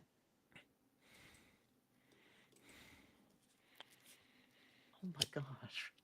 This is just simple. The standard is so low. Like our standard it's so low. It is so low. Like we just need to basics, just basics. Mikey Moore could basically just have a good touch, and would be better than what we've seen from anybody in this team. Have we seen one winger skin his man in this game? I haven't. Even when they have, they've actually then passed it to someone who's not even open, or someone who's not the right player. There you go, Johnson. Good first time ball into Archie Gray. It's a terrible cross. That's shocking. We do not know how to cross the ball. For a team that practices crossing the ball all the time, we do not know how to cross the ball. And we practice it every single day, and we don't know how to cross. The Big D member for 9 months saying, tough watch, lads. We are looking clueless and are losing faith. I think I agree with that. I'm losing faith in these players. Right now. I'm losing faith in all these players. I'm losing faith. It's even as much as even the whole lot. As much as Ange, I think again, I don't really want to put much pressure on him because these players are just shocking. Like they can't even complete a pass. These players can't even complete a pass. So I just don't know how much Ange can do. But it does feel like they are clueless. They're not playing for him. They look clueless. They don't look like they're playing for him, and they look clueless. I'm sorry, we haven't even had a shot on target against Coventry City, and we look like we struggle to even break them down. There we are, halftime. Let's get the plug out of the way, Jacko. Well, everybody, give us your thoughts at halftime. But first, we do have to plug NordVPN. They are going to be our sponsor for this month. They've been very kind to us to sponsor the channel. By the way, everybody, with NordVPN, if you use the code FLACCAP, it should be pinned at the top of the chat there, pinned at the top and in the description. If you use the code FLACCAP, you can get an extra deal with it, and you can get a really good discount by using our code. But I will be honest, when we probably do a Twitter Reacts later and we have to look back at terrible, terrible highlights of this team, I'll actually be able to watch it thanks to NordVPN because you can switch locations. You can go to London, you can go to the UK, to Scotland, to Ireland, and you can get any of the BBC content. If you're an American like myself, they might not be able to watch. You can be able to watch highlight packages. If you're someone like me who likes to probably take your mind off of the Spurs and maybe watch something else, you can actually, stream over in America and be able to see a Bundesliga game, for a lot cheaper price. You'll be able to watch, some games in La Liga. You can save yourself a lot of money on streaming services, save yourself a bit of money if you want to take your mind off of football in general, maybe grab a cheaper Netflix subscription if you need something like that. But it is a really good platform to be able to also ensure that you get better security. You can be able to just enjoy more football that isn't Spurs, because at this moment of time, I don't think any of us want to watch Spurs. We probably want to watch better football to take our mind off of it entirely. Maybe if you wanted to watch a bit of Champions League tonight, you could save yourself some money, go and take a streaming service from the USA, from a different country, instead of in the UK or in Australia and all these nations that seem to have it for a ridiculously expensive price. Just basically a better way to enjoy the football content, like myself, someone who's a creator in the footballing world, but also someone who just is a nerd who likes to watch it as much as I can. You can save yourself a bit of coin by grabbing the NordVPN link there and getting onto it and being able to switch locations. But Dave, anything you would like to add to it? Yeah, look, you could switch locations. It's not only for sports, cheap travel. It's cheaper if you're in the location and stuff like that. You could bounce yourself to America if you're traveling there, get better accommodation because when you do it from where you're flying from, it's more expensive. Plus, you can use it on 10 different devices as well for the one VPN. And if you do incur buffering, it's absolutely fantastic for that. Zero buffering. Like we said, fastest VPN on the internet. The link is in the description and pinned in the chat. Get on it and get your VPNs. And thank you, Nord, for sponsoring us.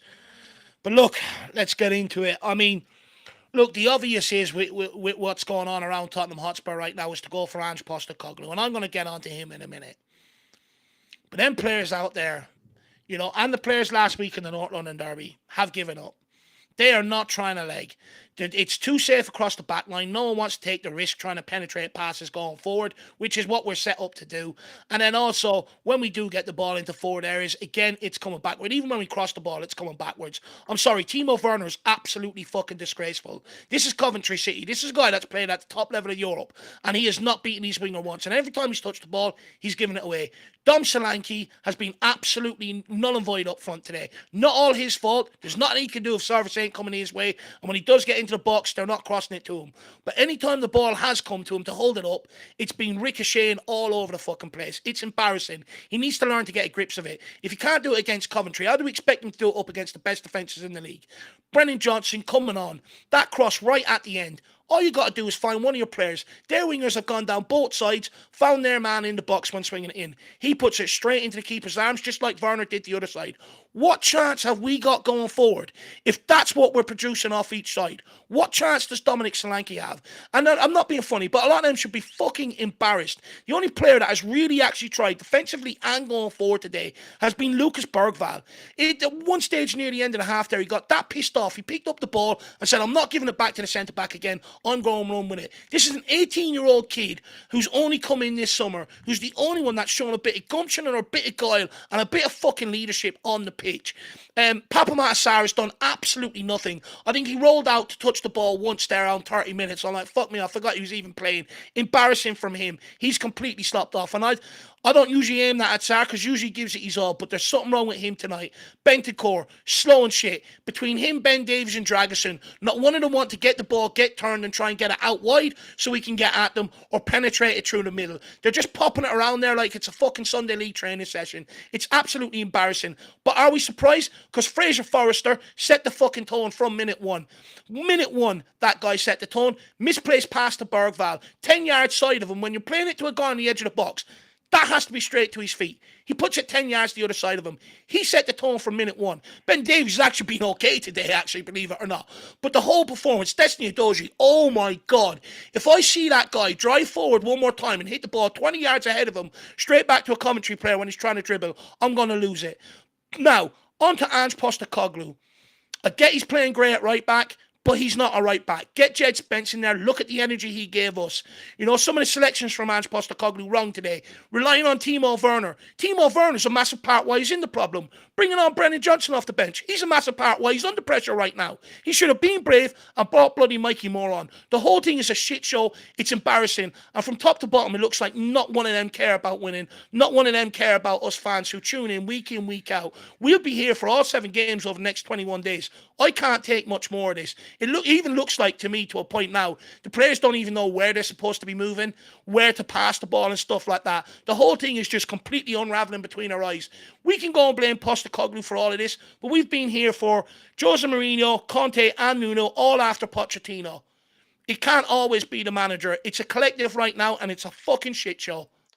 This is probably the worst performance I've seen under Ange Postecoglou, to be honest. This is just devoid of any bit of quality. I am questioning half of this team, whether they're even Premier League quality at this point. I mean, they can't even make simple passes. They can't even pick their head up when they get the ball, even when their first touches, being brought into it. Every single one of them seem to have a terrible first touch. It's just been really, really shocking. This is some of the lowest levels that I've ever seen. And it's even regardless of any manager. Nuno, Conte, Jose, this is some of the lowest levels of quality that I've ever seen. And there needs to be changes at halftime. Just anybody else pretty much, needs to come on. Jed Spence, Mikey Moore, Madison might even need to come on. If Kulusevski's available, he'll need to come on. Yeah. Just everybody, you know, maybe That's Bar, embarrassing in Bergvall. itself, though, Jack. Having to bring these guys off the bench to try and save our skin. They're also part of the problem why we're in it. It's embarrassing. We shouldn't need these guys to be Coventry.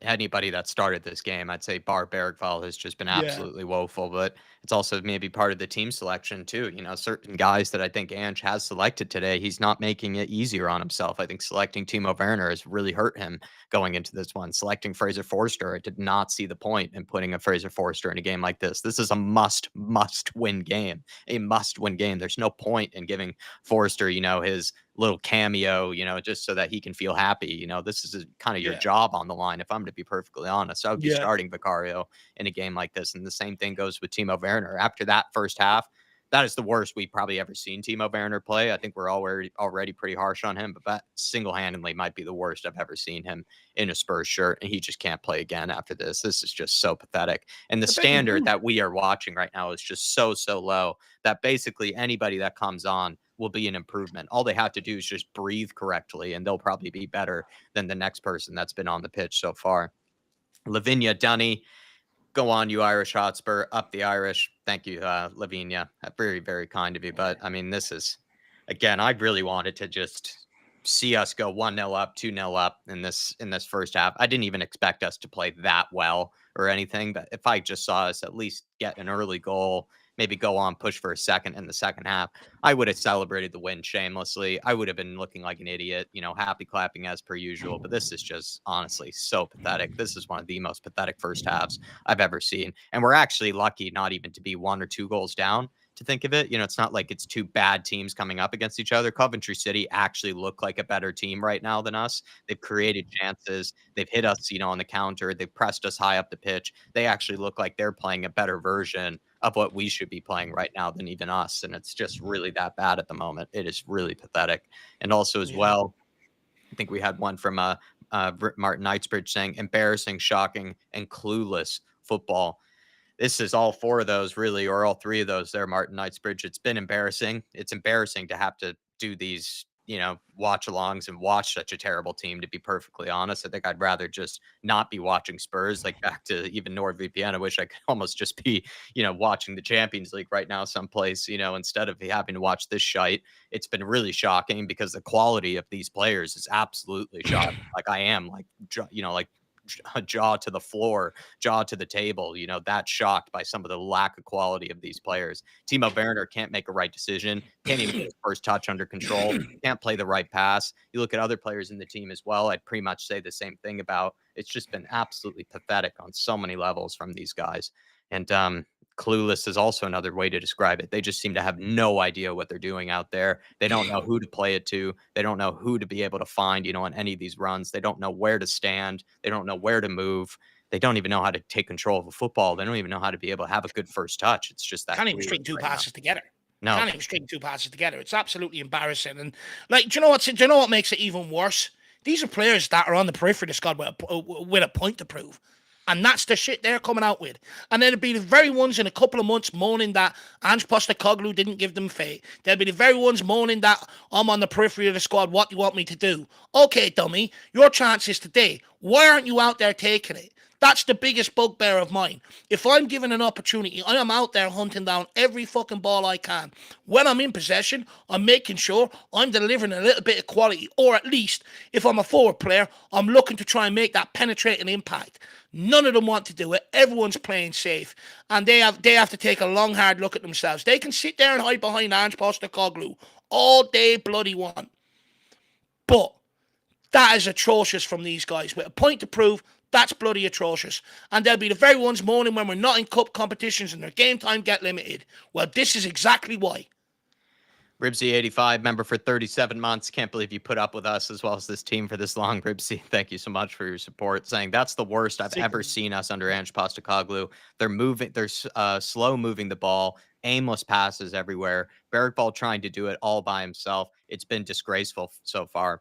Like Martin said, embarrassing, shocking, clueless, and disgraceful. It is disgraceful that these guys are taking the wages that they are and barely can even pass together, can't even string together 2 or 3 passes. Like, we're complimenting them for just being able to put together, Yeah, one combination. The best bit of quality we've seen yeah, was probably that one little moment between Johnson, Archie Gray, and I think it might have been Solanke, the three of them, or it might have been Sard, and it was just a nice little bit of interchange of play. That was the best we've seen of an entire 45 minutes. It's just been absolutely dreadful from every single one of them. I'm really questioning probably half of this team's ability to even make a Premier League team. I think most of these guys, after watching this first half, I'm just questioning them as footballers in general. yeah, Just the quality is just that low. The quality is that poor, Ripsy. It really is shocking. Artist T saying extremely fortunate. We're not even 2-0 down. I yeah, mean, that's kind of the point I was going to bring up there. And I did maybe for half a second. But Dave, I mean, we are fortunate, actually. They had that one moment where they played it to the back post and the guy just wasn't there to meet it. There was that one shot that ended up being blocked where he was also yeah, alone at the back post and we had a good block. There was that other chance in behind Dragashin where they could have scored and yeah, Fraser Forster pulled off a save. And actually, funny enough, inside the first 30 seconds, we actually could have been 1-0 down from Fraser Forster, giving it away to the Coventry City forward. Within, what is it, 35 seconds, 40 very seconds fast. of the game, and we could have been 1-0 down then. I mean, if this was a Premier League side, I think we would be 2-0 down, The 3-0 game would be down at over. this stage. The game would be over if this was a Premier League side. And it's embarrassing. Like, Coventry haven't come here to play. They're just come here to sit there, shape up, be compact defensively, stay in the game. We'll bombard their box at every set piece opportunity or every chance we get going forward. Just put it in the box. Your chance will come. We're talking about Coventry City side, by the way, struggling for form in the Championship right now. Struggling for form.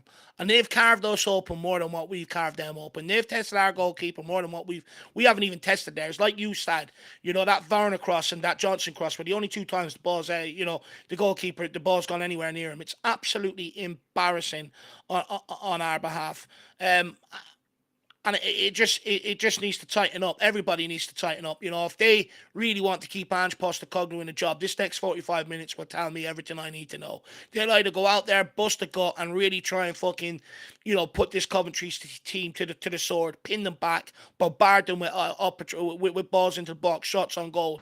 If they don't do that and we come out playing the exact same way, it's done. This whole thing is done, and we'll be looking for a new manager within a couple of weeks. Chunky Cheeks, same story as every season. The bench is always ass. The squad, right now has just looked dreadful. But Timo Werner, like, it's just a mistake. I said it before we even kicked it, about even an hour before kickoff. I said that was a mistake to play someone like Timo Werner. Unfortunately, some of the guys that have come on, like, maybe Archie Gray hasn't had the best of games. You would say as well, like Oda Bear didn't look too Jed sharp. Spence coming on. Jet Spence looks like he's coming on. Let's hope that he can actually show that we do have at least some players in the squad and in the backup regions that can, provide some good performances. But Chunky Cheeks, it is kind of the same story as every season where we roll out some of the fringe players, the guys that do deserve minutes, the guys that do deserve opportunities, and they just don't take them. And they really show that we have a really poor quality throughout the team. And it's just really unfortunate to watch. Artist T says, now imagine the squad when they go to Istanbul. No, Uh, I don't even Artists, want to we imagine can't it right even. now. Dave and I said it, and Dave said it as well. But I mean, if we can't even get over the line against Coventry City, if we can't get a win here tonight, this season is Forget about it. toast. This season is cooked. Done. If we can't even get a win here tonight, if we can't look convincing against this Coventry City team, then our season is cooked at the moment right now. Artist T. Al Ben saying, when players join us, there is something about the club and the board that they don't respect, or maybe they feel an Yeah. enormous pressure they can't manage. It's a feeling of being cursed. It's like, because the moment that someone comes to Spurs, they either get injured, like in the case of Solanke, when they've never had an injury pretty much in their whole career, or when they come here for some reason, they can't handle the pressure that's, playing at a big club, or there's not a really good mentality within kind of the ranks of the club as well to, hold people to standard, to hold people accountable. There's just so much wrong at the moment, Alben. And I can't really explain it all in, one go, but it does feel like it's just rotten right now. And we've been here before, though, where we've said that under previous regimes, under previous managers, we've said that where it just looks absolutely rotten from the top down. And this is And another one thing I case. will say though as well is to add to that. If we do keep hiring and firing managers, it allows the players to keep going through these motions as well. Anytime they feel like the pressure's getting tough and they don't want to go that extra mile, they'll just throw the manager under the bus. At some point, Daniel Levy has to stand strong. Say, this is my guy. If you're not here for him, then you're out. It's that simple. We have to start being a lot more ruthless. No more throwing these managers under the bus. We're in behind here. 1 second. And it's another shocking shit delivery. And he's changed his boots. I don't think the boots are his. Oh, that's Lanky. Thought it was Johnson there for a minute. No, it was Johnson. Oh, he's changed his boots. I don't think the boots is his problem. Honestly. Oh, no. And also Coventry City here. They're breaking through us. Stick with him, Jeddy. Well done, Bentancur. Oh, but big up, Al Ben. Then we have another super chat here from Azad Hamid saying, sack him at halftime. Honestly, he has lost it. I will say this, Azad, as much as I feel like you've been very quick to sack the managers. I mean, Coventry City, you just can't lose to them. You just can't. You can't lose as many. You can't lose the North London Derby, then go on to lose to Coventry City. You just can't. And as much as I've had a lot of patience for Ange, I've tried my best to defend him. Results are results. And in the last 32 games, we've had 44 points. That's just shocking. Our record against the majority of the London teams that are our biggest rivals is shocking. Losing to West Ham twice in a season is just pathetic. Losing to Chelsea twice, it's really not looking good for Ange right now. I mean, these results are pathetic. These results really are pathetic. What I will also say, Hamid, as well, is that, fair enough with the manager and whatever you want to say there, but you also have to hold these players to account. They can't keep, players can't keep coming to this football club, and I get it's different from, squad's different than that, but players can't keep coming to this football club and just rolling under every single manager that comes. We have to also, it's important not to let the manager walk out and take the blame for absolutely everything that's gone on. At some point, we got to start putting the pressure on these players to start delivering and say, it's not good enough either. Okay, got problems with Ange, but you're also a massive part of the problem. Don't forget that. Everybody needs to be sacked. Everybody needs to be sacked after this, from the top down, from the board to the players to the manager. This has just been a horrible few months. And it's also carried on from last season. I mean, it was painful to end the season the way that we did. And this is just, again, even more pathetic. It was single-handedly one of the worst halves of football I've actually ever seen. Oh, it was so boring. Nuno ball was better than that half. I mean, I'd rather, if we're going to play that terribly, I'd rather sit back and just make it a boring game, between the two, because at least we wouldn't give Coventry City the chances that we've done. We are really lucky to not be 2-0 down. We should be 2-0 down. And also the changes that Ange just made, or lack thereof, is also concerning. He's made Jed Spence for Destiny Udogie. That's just, Udogie wasn't great, and he probably needs a rest, Udogie, but the fact that he's kept Timo Werner on the pitch is just unbelievable to me. That's better from Sarr. That's more hungry. And he just does a bonehead decision. Just put the ball in the fucking box. It's not hard. Why are we so anti-crossing the football? Why? He's done all the right things there, Jack. He's made a 40-yard dash. All he's got to do is swing his boot. He cuts it back, loses it, gives away a free kick. If I'm a player trying to get up in the box in support, I am absolutely ripping him a new one. I just don't even get how he's kept Timo Werner on the pitch. I don't know how he could watch what he's just watched and kept Timo Werner on. Yeah. Mikey Moore, all he needs to do is just breathe, and he would have had a better performance in the first half than Timo Werner. Timo Werner was one of the most shocking performances I've seen from a winger.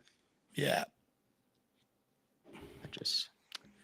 He's not helping himself. Oh, no, and they're in behind here. And that comes from Archie Gray not going for the header. He pulled out of the header there. Why did Archie Gray pull out of that header? And that's why he's running over to thank Radu Dragusin.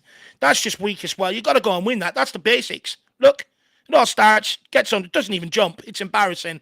It's fucking embarrassing. I get he's only 18, but that's embarrassing. There's no excuse for not jumping. Frankie E saying, we're the fans who said we had a good transfer window. That wasn't us, Frankie. So I'm not sure if, You go back and watch every single one of the Welcome to Tottenham videos. You watch our analysis of the breakdown of the transfer window. We've highlighted it all summer long. We were sleepwalking into a disaster. Just watch our transfer deadline day stream. You would not get the vibe that we were happy with this transfer window. And also, let's stop doing this. You're ripping into the fans and pulling out fans. What's that going to achieve? Is it going to make the manager any better? Is it going to make the players any better? Is it going to make the board make any more smart decisions? No, it's not. Put the focus where it needs to go and stop with all this petty bullshit on the side blaming the fans.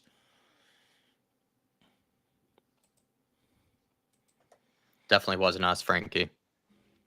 And then Jerome saying, sack the manager, but we can't say anything about those players. They are absolutely clueless. Only thing I'm blaming Ange for is putting Werner. I think it is almost, it's just disgraceful that he kept Werner on the pitch. In my That opinion, is one Jerome. thing where Ange needs to do. He does have to be culpable. Keep putting the faint in Werner. Keep putting the faint in someone like Brennan Johnson.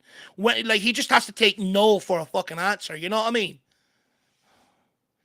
And he's also not played guys in the that were some of our best players in the preseason. Jed Spence, Mikey Moore, Bergvall, some of these guys that he hasn't given any moments to or any minutes to, and he's for some reason decided not to play them. Jed Spence here. Down the left. Cutting inside. No one really to play it to. Timo Werner. Can he get a cross in?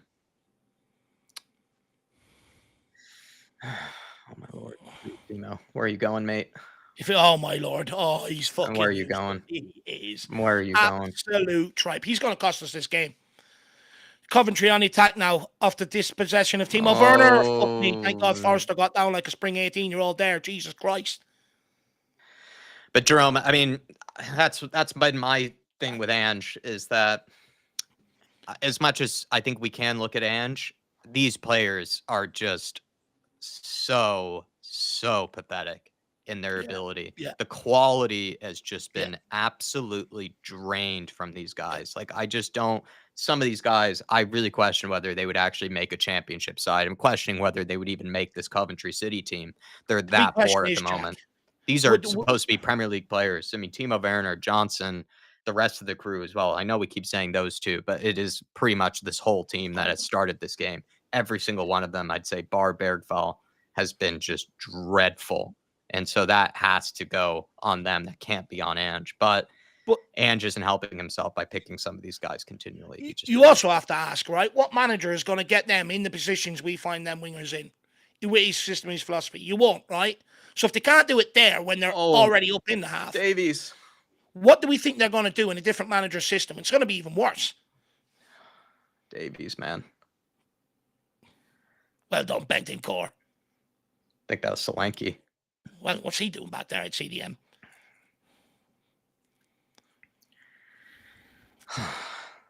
We can't even get across into the box. Like, the standard is so low. We can't even beat our man. We can't get across into the box. We can't even complete 2-3 passes in a row. Can't even do a first-time pass. Of intent. Can't even have a good first touch. We just can't do anything. That's the second time Archie Gray hasn't jumped with his man. That's the second time they've headed it in behind. He has, like, how's he Davies, get close! What is he doing there? He played you in behind. How are you letting Jed Spence tackle that for you? It's like Davies was running the opposite direction. He was running back to the goal line. Shocking. What's he doing there, though?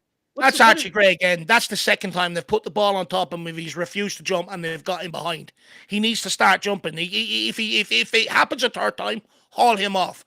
Nothing should happen a third time. How's he not even getting close though, Davies? What the hell? He's just backing off, dropping off, going back to the goal line. He's inside his own box. Why are you dropping off for? Yeah, go and engage the ball. Fraser, you got oh my lord, man. Jesus Christ. Oh my lord. Fraser Forrester can't even catch it. This is just so pathetic. Oh, Lord. Why has he picked Fraser Forrester? Why has he picked Fraser Forrester for this game? He is getting himself sacked by picking Fraser Forrester. This is a must-win game. Why is he picking Timo Werner? Why is he picking Fraser Forrester? They're in behind again here. They're going to score. Fucking Forrester, man. What is he doing? Oh, my Lord. What Lord Davies saving us there. What defending by Ben Davies. We should be 4-0 down. We should be 4-0 down at this point. This is shocking. We're getting Gray has to come off. Gray has to come off. He's being exposed. Forster needs to be pulled off. This whole team needs to be pulled off. Dragishin and Davies have no chemistry between each other as well. Oh, Forster, what is he doing? What is the he fuck doing? was that He is a useless deer in crank of shit headlights. doing? Thank you, Ben Davies, for that. I slate him an awful lot, but fuck me. Thank you. Is he drunk, Forster? Oh, it's another Like free we're header. watching Hugo again. Fucking hell. No, it's another free header. It's bouncing around like a fucking ping pong ball. Free out, thank fuck. He has to make subs, Jack. We've been here before. When the pressure starts coming, he will not make the subs. He has to make the substitution now. Take Forster out. Take Timo out. Take half of this team out. Holy nuts. Radu Dragusin, how is he getting caught by one long ball as well, though? Fuck me. This is the worst this is worse than any of the bad performances I've ever seen almost any other manager. This has to be the lowest of the lows. We should be 4-0 down. Ben Davies took that one in the baby makers. Fair play. I fucking agree, King Huddle. This is worse than Enes Mira. He's saying, Enes Mira, hold my beer. This is worse. Yeah. They're gonna score any minute now. They're just score coming any at minute. will. Make a fucking substitution. How is he just coming relentless? The only substitution is Jed Spence. The players can't hold the forward line to release the pressure. He has to make a substitution. They cannot hold the ball up to release the pressure. He has to make that sub now. It has to happen. Anytime it goes up, it's coming straight back. You have to take off someone. You have to.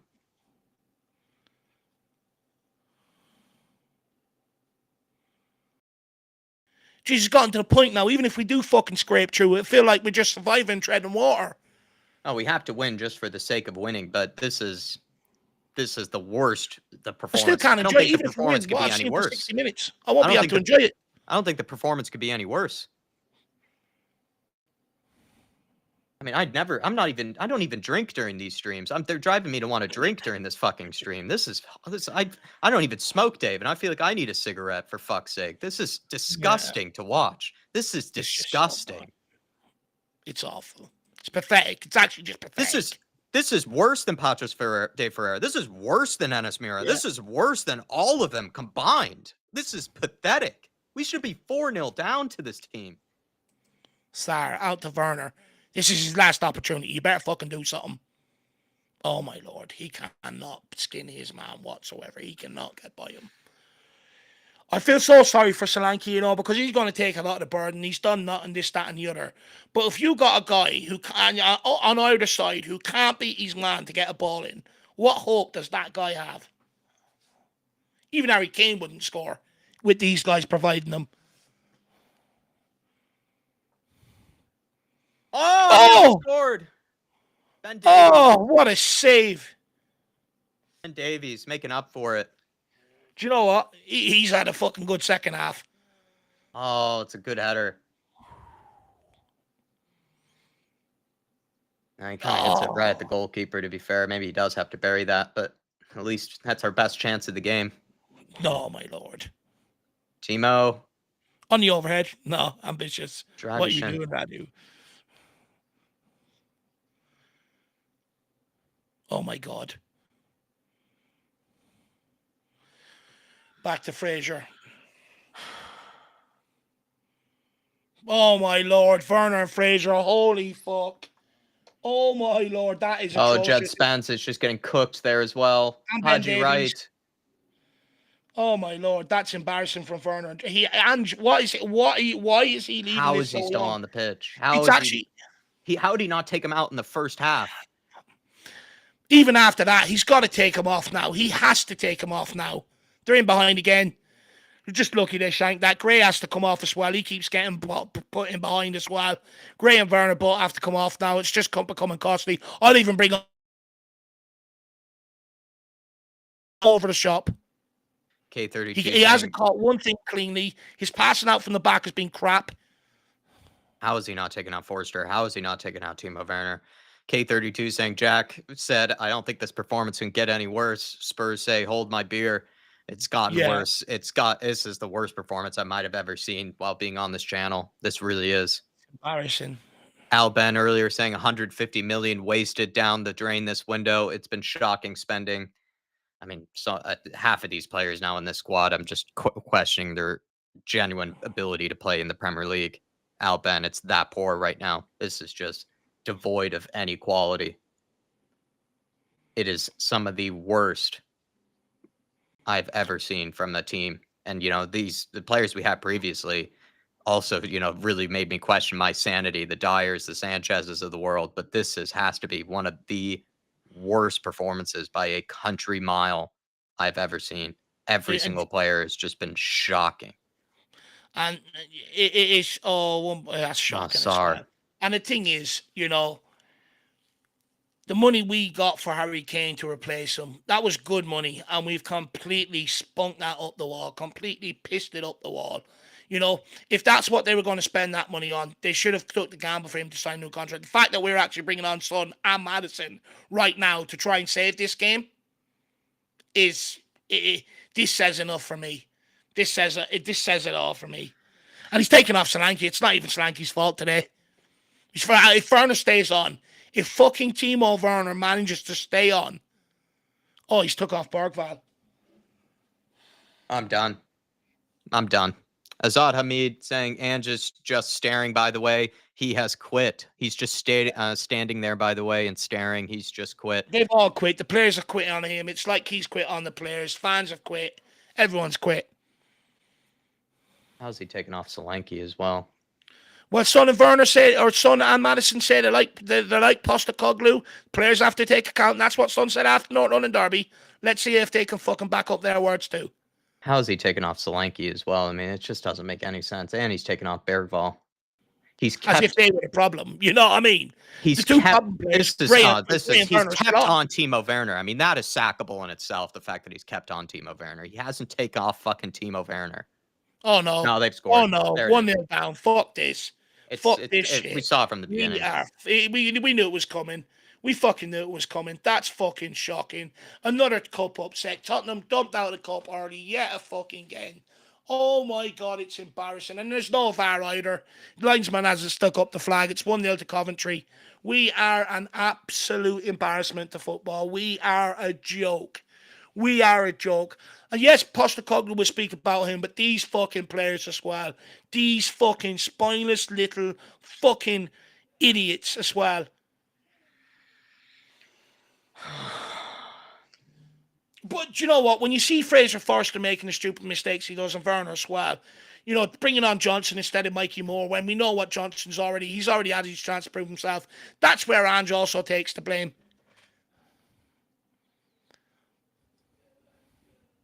He's on as well. It's not even offside. It's a goal. It's just so poor. I don't believe that. Jerome saying, just like the bail money, we are barking up the wrong tree. And as always, Levy makes the worst decision. This is... That's Postecoglou sack. I wouldn't be surprised to see it come after Saturday's game.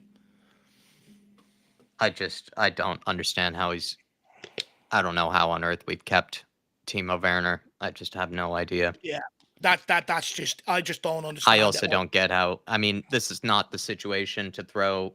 Oh, my Lord. Players like Mikey Moore, they don't deserve to have to, carry the team for us. But the fact that he's also just ignored the youth, for me, Jerome, like the youth could have been his saving grace, and he never gave them much of a chance. We sent Jamie Donnelly out on loan. We're, keeping Mikey Moore on the bench for nothing, just having him sit here and watch this shit. I mean, he's a Spurs fan like us as well, Mikey Moore. Like, if he comes on, he would try his very best, as well. And he's not even giving him that chance or that opportunity. He's keeping guys like Timo Idiot on the pitch. I mean, the Solanke money was a big risk. As much as I was a fan of Solanke, it was a big risk. I still think we're making our minds up way too early on him when it comes to it. It's not his fault tonight. He's only played 3 games. And in this game, just like the Arsenal game, he didn't really have much service, in my opinion, because the players that we have out wide are just shocking. But everybody, I mean, this performance today has just been absolutely one of the worst I've ever seen. Yeah. And we're 1-0 down. We should be 5-0 down at this point. We should. It's that. There's poor. You know what? Run out. It really doesn't. It's done.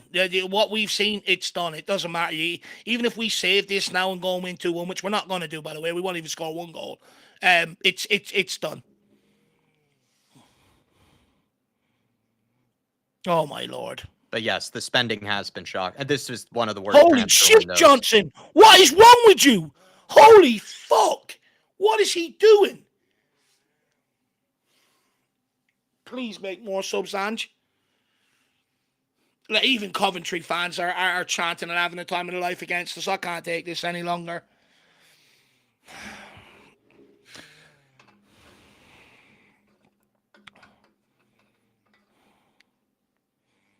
This was the must-win game. It was. No matter before cast your minds back to it, it was the must-win game, the absolute must-win game, and this is this is just a bazillion times worse than I could have thought it would have went. Even if we didn't play well, I would have expected that we would have at least, been level or would have, maybe struggled to get to a 1-0 win or a 2-1 win or something like that. We should be 4-5-0 down. It is the worst performance I've ever seen. We have been outclassed, outplayed. We don't even look like a Premier They've League more outfit. hunger than us as well. They've more desire. We've none in ours. None. We're just going through the motions. I'm sorry, this isn't acceptable. I can't take this as a fan. Jed Spence. He doesn't even want to give it to Werner. Bentancur. Madison. Madison. Into Jed Spence. Great ball by Madison. It's just behind Madison. Too hard. Yeah. Feel bad for Jed Spence as well, to be honest. Again, someone like Mikey Moore, in my opinion, who was one of our best players through the preseason, not even given a minute's look by Postecoglou. No.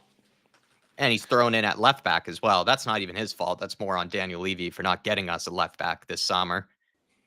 But still, it's just pathetic.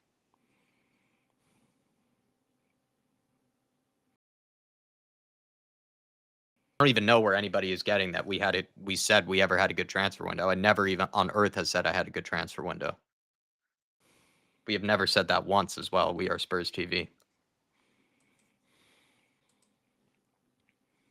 Maybe you mean someone else. There might be more than one Jack in the fan base, but I'm so used to be calling Jacko that I never at one point said that I liked this transfer window. The only thing I liked was the outgoings.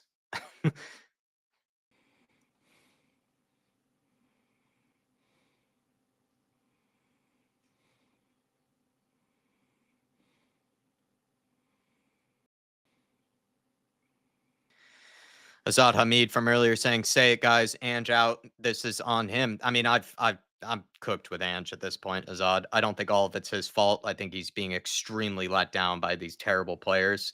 But he sacked himself by playing Timo Werner. I said it before even the game started. I had no idea why he started Timo Werner. Some people made the case for it. I didn't accept it. I said he has to go with even Johnson ahead of. I don't like Johnson, but even he should go with Johnson instead of Timo Werner. It was never going to be a good recipe to play Timo.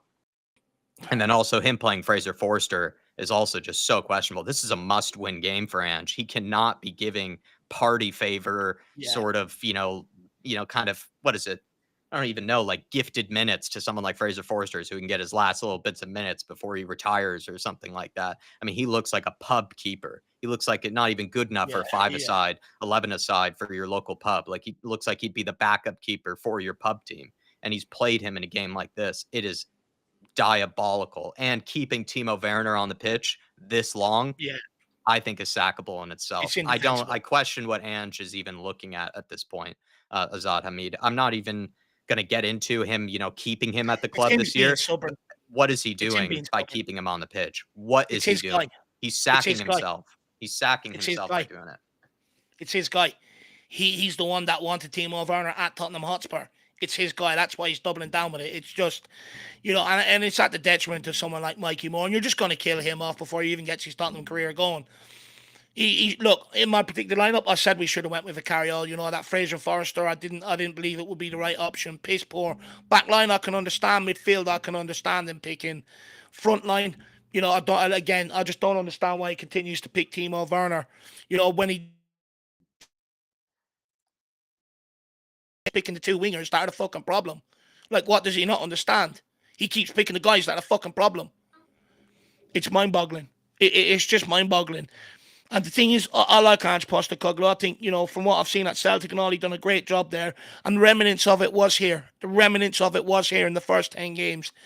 But somewhere along the line it's been lost yet again, and it's just piss poor. Like, this can't keep continuing like this. It can't. It just can't.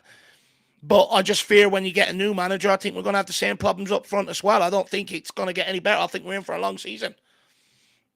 I said to people before the game started, I even texted Nick, I texted Sebas, I said I had a bad feeling about this game with the lineup that he picked. Azad, I had a bad feeling with the lineup that he picked. I was not happy with the lineup, and a lot of it goes on the players. Again, we're going to continue to talk about Ange because we have to, but a lot of this has to go on the players. But sincerely, like, this is just from the moment I saw that lineup, I had a dead feeling inside that this was not going to go well. And it's been proven right. Paul Markey saying, come on, guys, we have the best two wingers in the game, Timo and my favorite. Yeah, Brenda Johnson. But Timo, I mean, as much as we criticize Brendan Johnson on a consistent basis, Paul, I mean, Dave and I, we are not big fans of his. But Timo Werner has just hit new lows of a shocking footballer. He is just absolutely dreadful. And the fact that he is still on this pitch right now, that I still have to watch him, is just unacceptable, in my opinion. It's unacceptable. I don't know what the hell Ange is watching to keep this guy on the pitch. I'm just beaten now. I'm just resigned to it now. Ball's come out to him again. Pokes it round the corner. We should be 4 or 5-0 down, Paul. And there's no hunger or desire to really go at them and try and get that goal. It's not like we're bombarding them. It's not like we're making loads of runs and shit like that, you know, popping off shots. We've barely got at them. We've barely created a single opportunity here.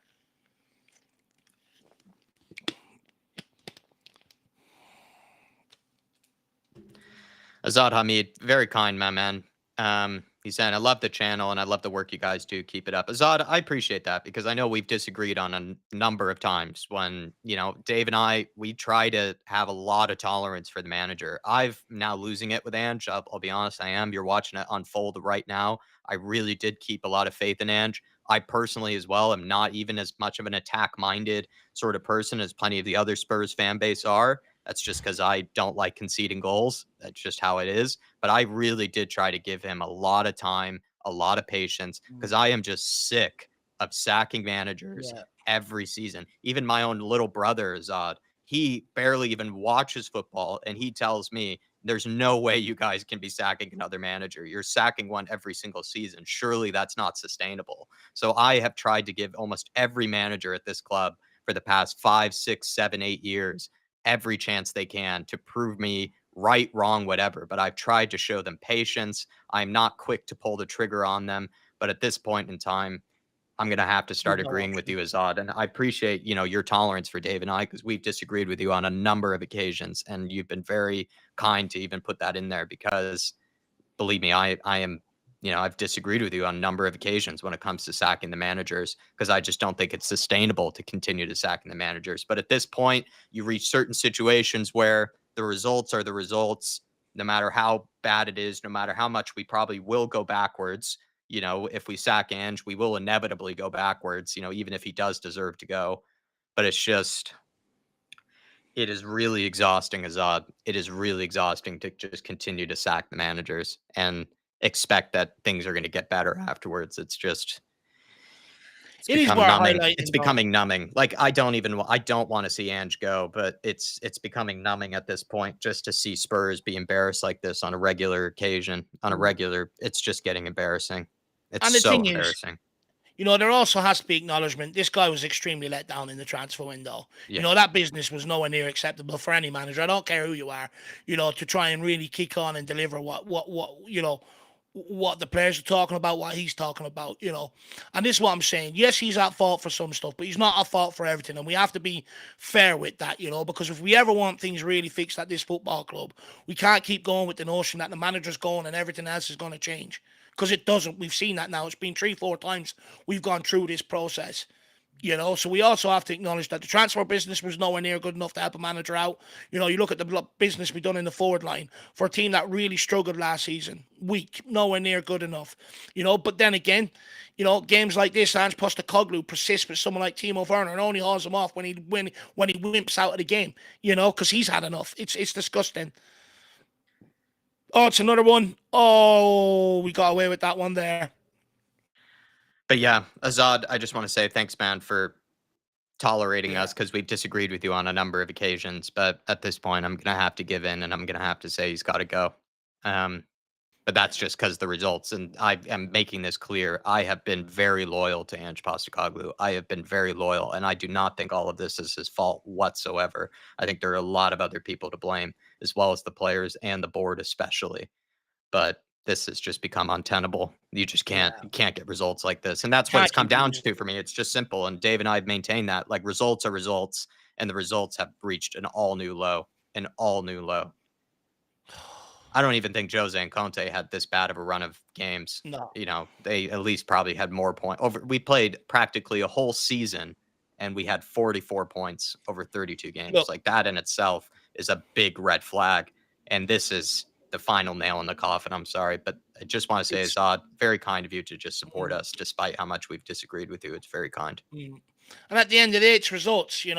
It's results that dictate whether a manager goes or not. It doesn't matter what case people make from to stay, what case people make from to go. It's results that decide that. And right now, the results are piss poor. You think against Coventry.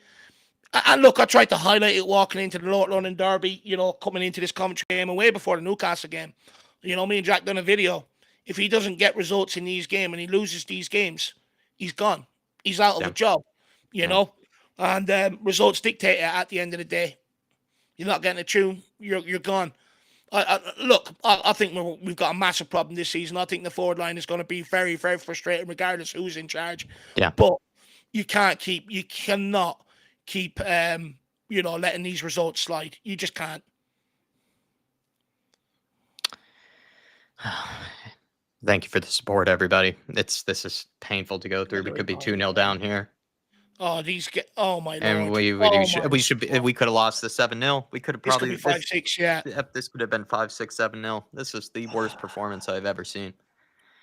Moondog saying, "I'm sorry, I've had enough. I want Ange gone." I've had enough with these results, Moondog. As much as I've had so much patience with Ange Postecoglou. I've shown him so much patience. I have not really at all, to be honest, questioned him all that much. But at this point in time, the results are the results, and and as well as this team and Daniel Levy and everyone have to face it. The results have been terrible. And even last year, when I look at it, I get red inside thinking about the fact that we've even lost to West Ham twice in a season. The team that we used to beat up on, the team that we basically pop the bubble of every single year. We go over their place, rock them 4-1. We're losing to them on both games. We lost to Chelsea and got destroyed both games. It's just becoming pathetic. It's becoming embarrassing. I can't take these results any longer. I really can't. Moondog. Look, forget style of play and shit like that. It's all about winning games of football. That's all that really matters to us fans. And that's one thing we'll take through this process. We've had a good attacking manager. We've had an attacking manager. We've had defensive managers. It's just winning games of football that we want. That's all we want. Oh, well done, Spence. Oh, can we get it? Oh, Jesus Christ, we still can't score. Kulu with 2 chances there. How has Kulu not scored that? How? Play a pass, man. There you are. Oh, come on, Spence. Get it under control.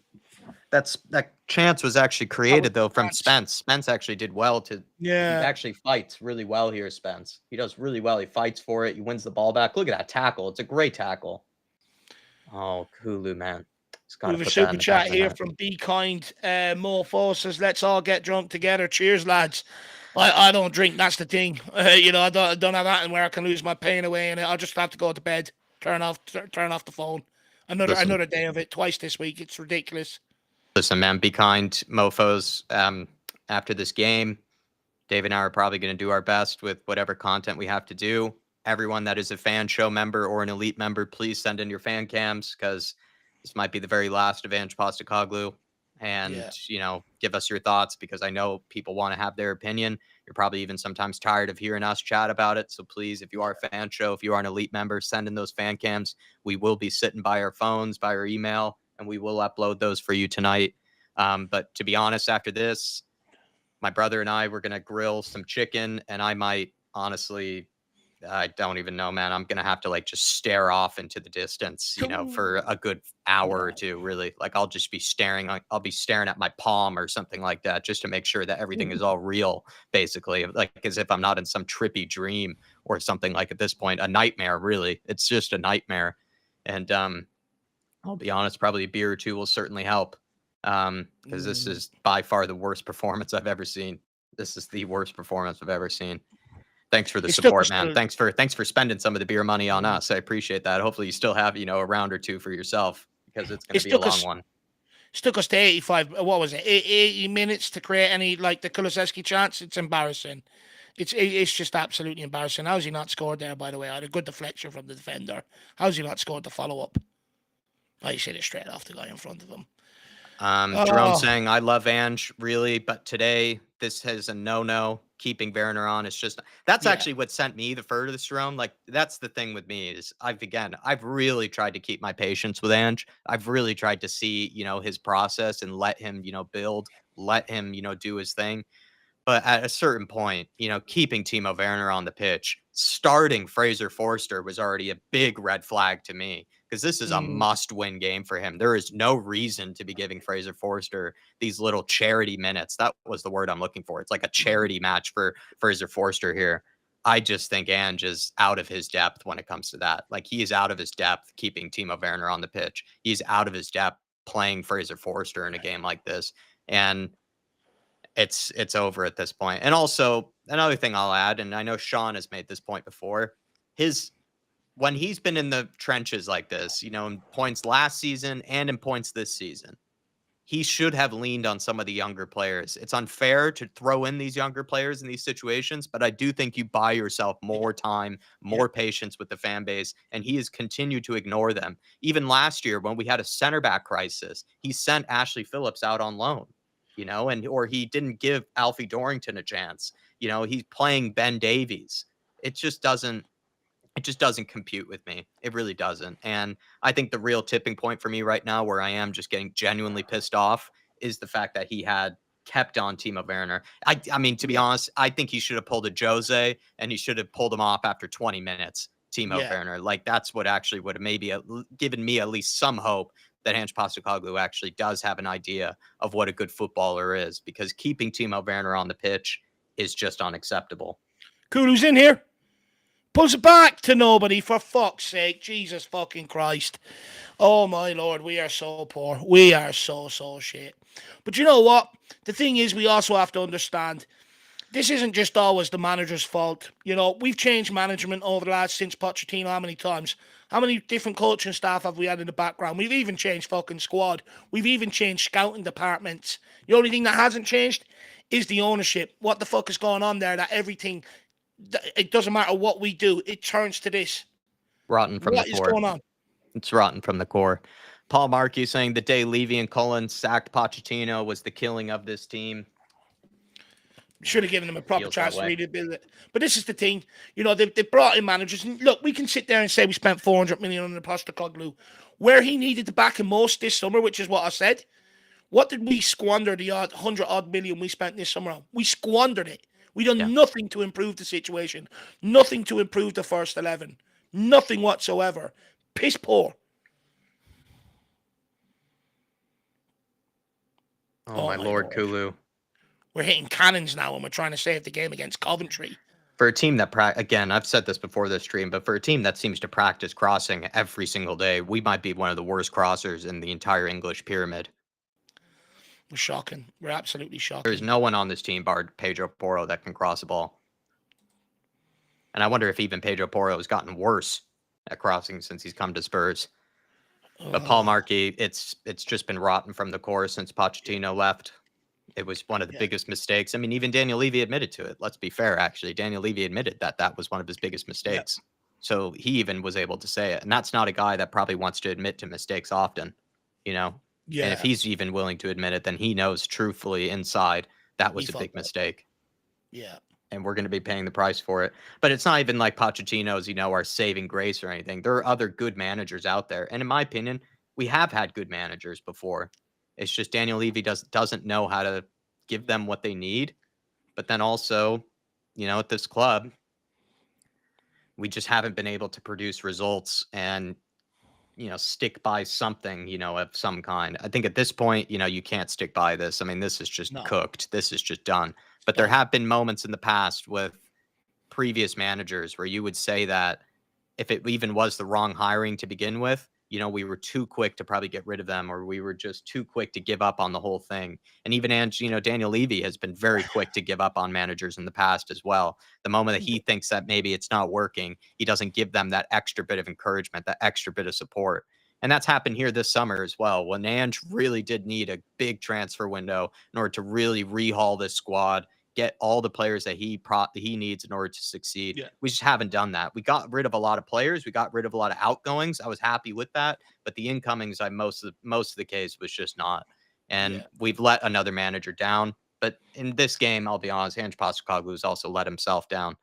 And it's Pochettino we would love to have back, but we just need to give somebody some sort of resources and some type of faith that they can actually get us back to the promised land of some kind. Jets, yes! going to penalties. Come on, Spence! Come on! Jedi!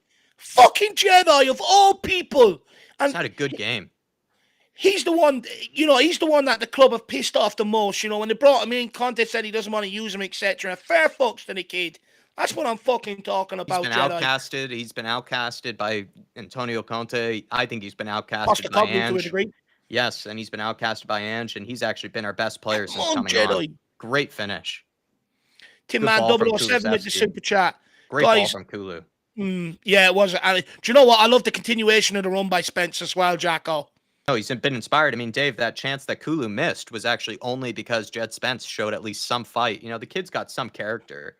Matasar with a distant shot, but Tim Man 007, and I was actually going to get to earlier, Tim Man 007. I saw that you had a comment earlier in the stream that I actually really liked and appreciated, but thanks for even sending in the support as a super chat. And he says, guys, Ange is clearly having issues, but these owners are to blame for not buying quality. Instead, we are gambling on young players or paying average players, bare minimum FC.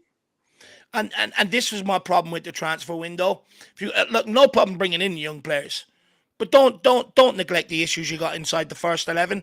And that's exactly what we done. But this is the thing, with Conte, we went so far with trying to bring him what he wanted, but then we rallied against him somewhere in the transfer window and says, no, this is the direction we're going. We've also done the same to Conte. With Jose Mourinho, we backed him with a lot of dross, a lot of shit. And the thing is, we do spend money on the manager. Spending money is not the problem. But we never go fully and give the manager what they need. It's like, the problems are glaringly obviously. And rather than trying to address it with the best in class, we dress it with what we want to and say, make it work. Yeah. And it's just not good enough. It's just not good enough from Daniel Levy. You're nowhere near good enough. If you're going to bring in a manager, you brought him in for a reason. You've got to back him. Like that guy, he would have had an affair with Jose Mourinho if it was on offer. He absolutely idolized the guy. He brought him into the club. And he goes, right, I want Kim Min-jae from the Chinese league. He's going to be brilliant. No, we'll go and spend 11 million on Joe Rodon for you. You know what I mean? It just doesn't add up. And that's ultimately what keeps leading to these managers being sacked. If Ange Postecoglou was back properly this summer and we actually addressed the issues in the first team, we could have had a massive different start to the season. Completely different start to the season. No one else has put the pressure on the club but him this summer. We could sit here and say he spent 160 million, but not on any of the issues that we needed addressing. Jed Spence has honestly been the best. And he should have started. I agree, Michael W. And he should have started. But now we have to prolong this shit with fucking penalties, Jack. I mean, I'm glad we save ourselves maybe from some type of further embarrassment. This has been by far still, even with the equalizer, the worst performance I've ever seen. Tin Man, though, I mean, I'd agree. Bare minimum FC. And the thing is, like, Spurs did need to bring in young players. It's just, it was a terrible, terrible mix of it where we just went only for young talents this summer when we needed a mix of the two. We needed to bring guys in for the future. You always need to bring in players for the future. You always need to be looking at guys that can come in eventually, that you have to cook, you know, Yeah, sort of behind the always, yeah. scenes. Like, I like the Vuskovic signing. I love the Lucas Bergvall signing. I like even the fact that they are looking at someone like Youngman Hook and players like that. But the fact that we are actually asking them to be our saviors for this year is just ridiculous. And it's also a lot to ask of Ange, I'll be Yeah. honest. The thing is, though, that I'm having some issues with, though, is the fact that Ange clearly doesn't seem to enjoy using these players. He doesn't actually seem to have much trust in these younger talents or these younger players. And so that just shows that it's just been a classic situation of the manager and the board being very disconnected on the plans and on the project in general. Yeah. And it's just bare minimum FC. Like I said, though, a lot of the signings that we did make for the long run, like 4 to 5 years from now, I think we'll look back at a lot of these signings and probably say, yeah, you know, what a hell of Yeah. a signing. But in the context of this season alone, just Play him. completely the wrong Johnson's signing. in. Brendan Johnson's in. Can he save it? He's done it 2-1. Yes! Oh, come on! Oh, we pulled it out from the depths of Absolutely despair. disgusting. Disgusting. Oh, it's disgusting, but I'll take it. Look, regardless of, you know, how shit this has been, at least we're in the next round. That's the saving grace. Yeah. Yeah. Oh, thank This you. This is the most emotionally Good challenging finish. game I've ever been in. Oh, there's Good Caller. finish. There's Caller. I think that's Cheese Room Caller. That's hilarious. Good finish from Brennan Johnson. Fair play. When we needed him most, he stepped up. Fuck me. Fair play. What a finish. That's good. It's a good ball as well by Bentancur. What a pass. What an interception. Picks it off. What a Give me that tackle ball. here. Get out of the way. Go to the gym, you idiot. Good ball in behind for Brennan Johnson. And it's a good finish. It's a great finish from Brennan Johnson. It's incredible work from Bentancur. Oh, it's a great ball. It's fantastic. Woo! He got away with that one. Oh, he got away with that one. I'd argue, has he, though? Yeah, I'd be... Look, we're true. Look, regardless of what goes on with Ange after this, we're true. That's the saving grace. We got away with it today. This is probably... I'm so emotional. This is a roller coaster of emotions here. I have no idea what to even do with myself. I have no idea. It's probably the most disgusting win I think we've ever had. Oh. This is the most disgusting win we've ever had. We don't deserve it whatsoever. We do not deserve it whatsoever. I just need to win. Just for my own sake, I need to win. Well done, Jed. Jed Spencer, the clearance. Jedi. And then Artist T saying all that talk coming into the season about winning trophies. Ange's recent quotes look really bad now. Laughed my ass off. Still on.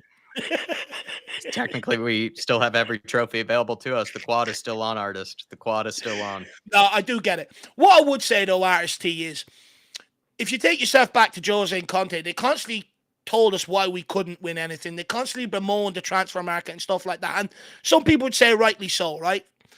But the fact that he is saying, you know, we want to win trophies. We're trying to win trophies. I think that's a positive. I do think that's a positive rather than our expectations being dampened. But even this performance isn't enough to save his job. I'm not quite so sure. Might buy him Saturday.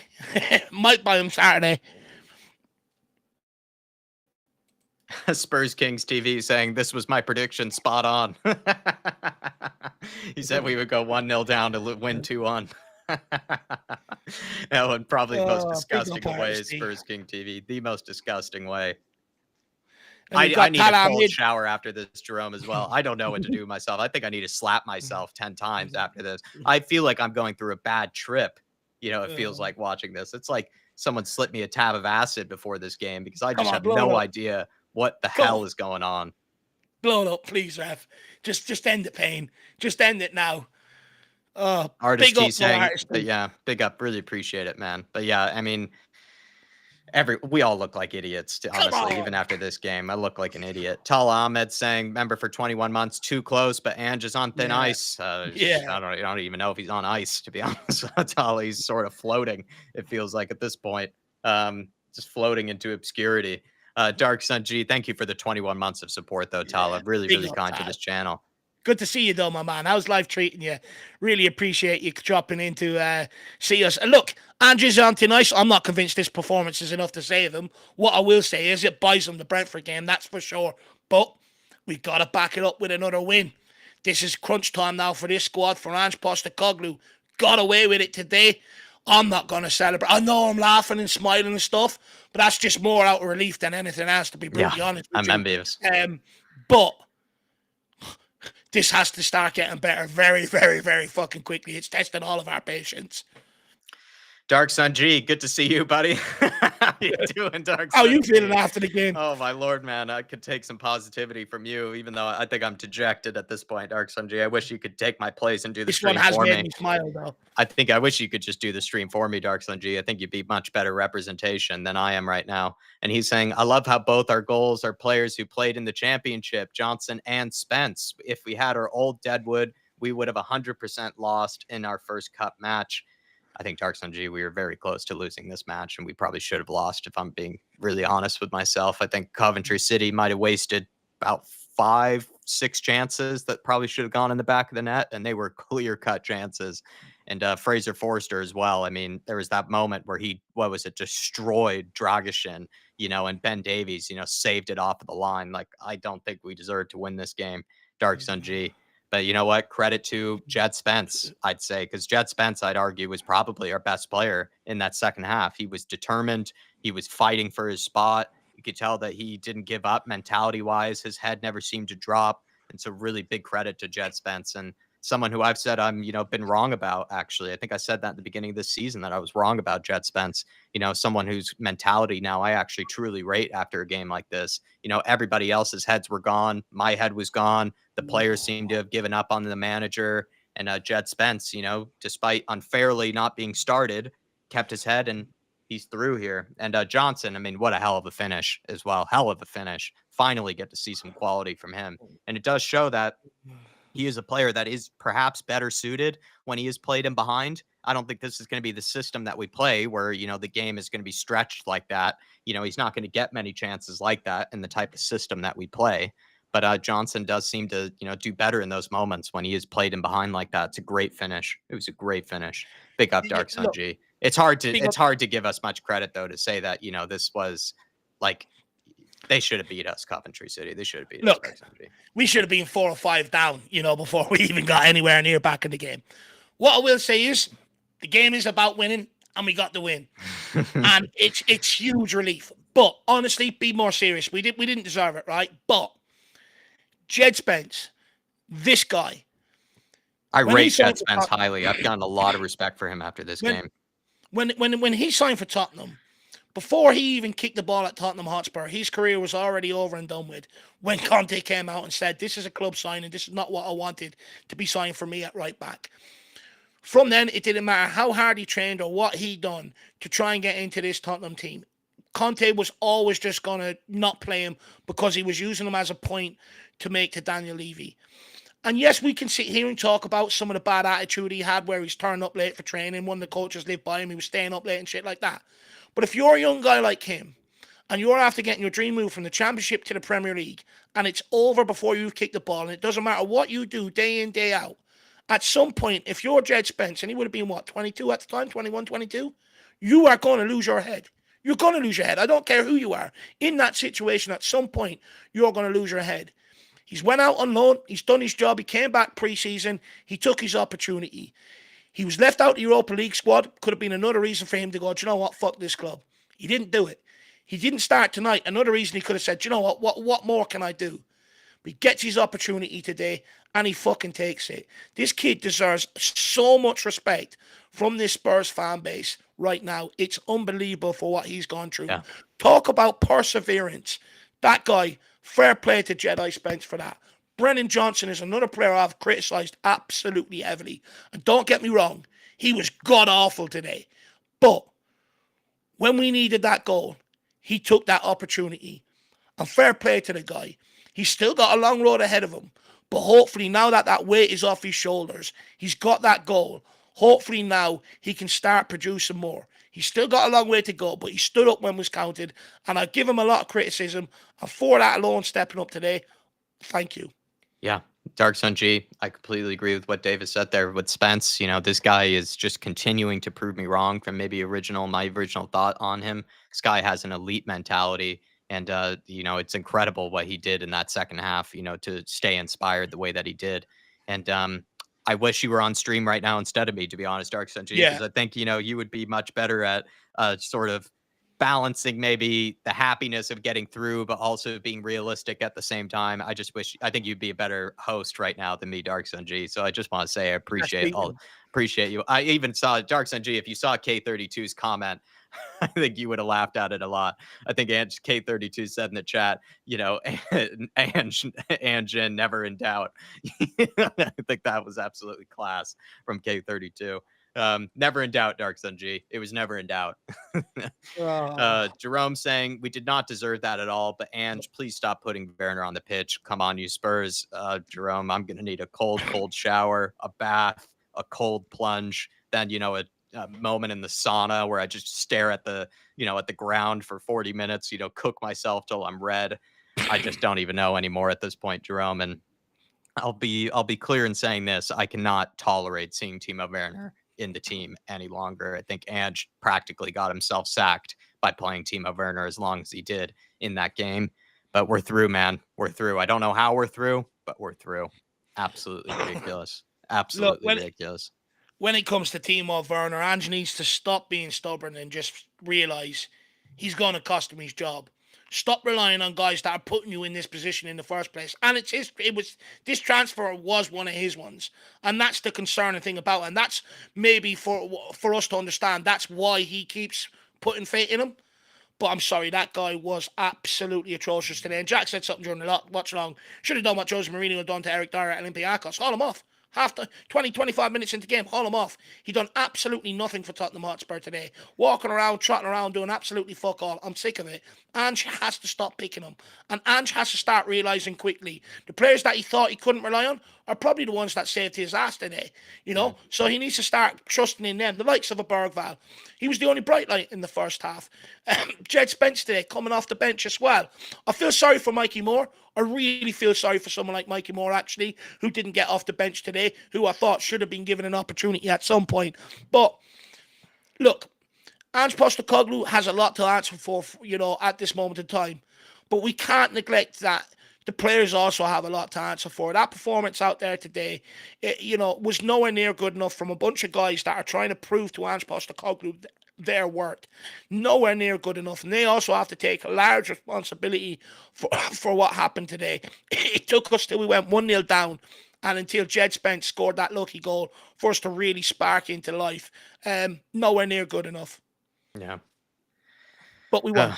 Well, we're through. Dark Sun G saying, also, Coventry is a tough team to play. Look at Man United. Two things on this, Dark Sun G. I actually think Coventry City played exceptionally well. They did play very well. I don't think that gives us much of an excuse, though. Like, we still should be. Do we need to roll them over, per se? Maybe not. Like, maybe that's just sort of the classic, sort of setting ourselves up for a bit of embarrassment by saying things like that. Because then if we don't roll them over, then we sort of embarrass ourselves. But they should have beat us about 4 or 5-0. They should have been 2-3-0 up at halftime. And they could have been then 4, 5, 6 goals ahead in the beginning of that second half, if not almost all the way through to the end.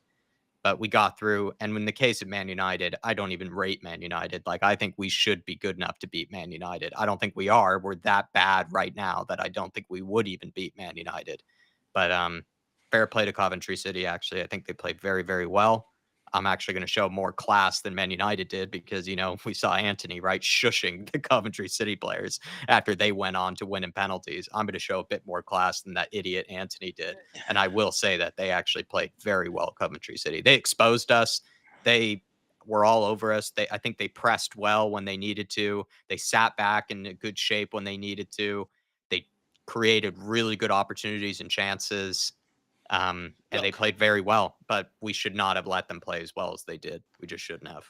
look, I'm showing Coventry absolutely zero respect, and I'm not saying they're playing well. And the reason why is because I think it was how bad we were allowed them to play well and expose us. They didn't do anything different that other teams haven't done. We dominated a lot of that game in terms of possession, especially first half. But we done absolutely nothing with it, and that's been our biggest problem. And when you do nothing with it, you allow these teams, to get up into the box. Every team's going to get one or two opportunities. They had 5 or 6 now, granted, but it it's Coventry. They're a championship team in shit form, by the way, at this moment in time. Absolutely crap form this moment in time. And they were devastated to lose that. But we're Tottenham Hotspur. We're a Premier League team. We're inside the Big Six. We're in Europe most seasons.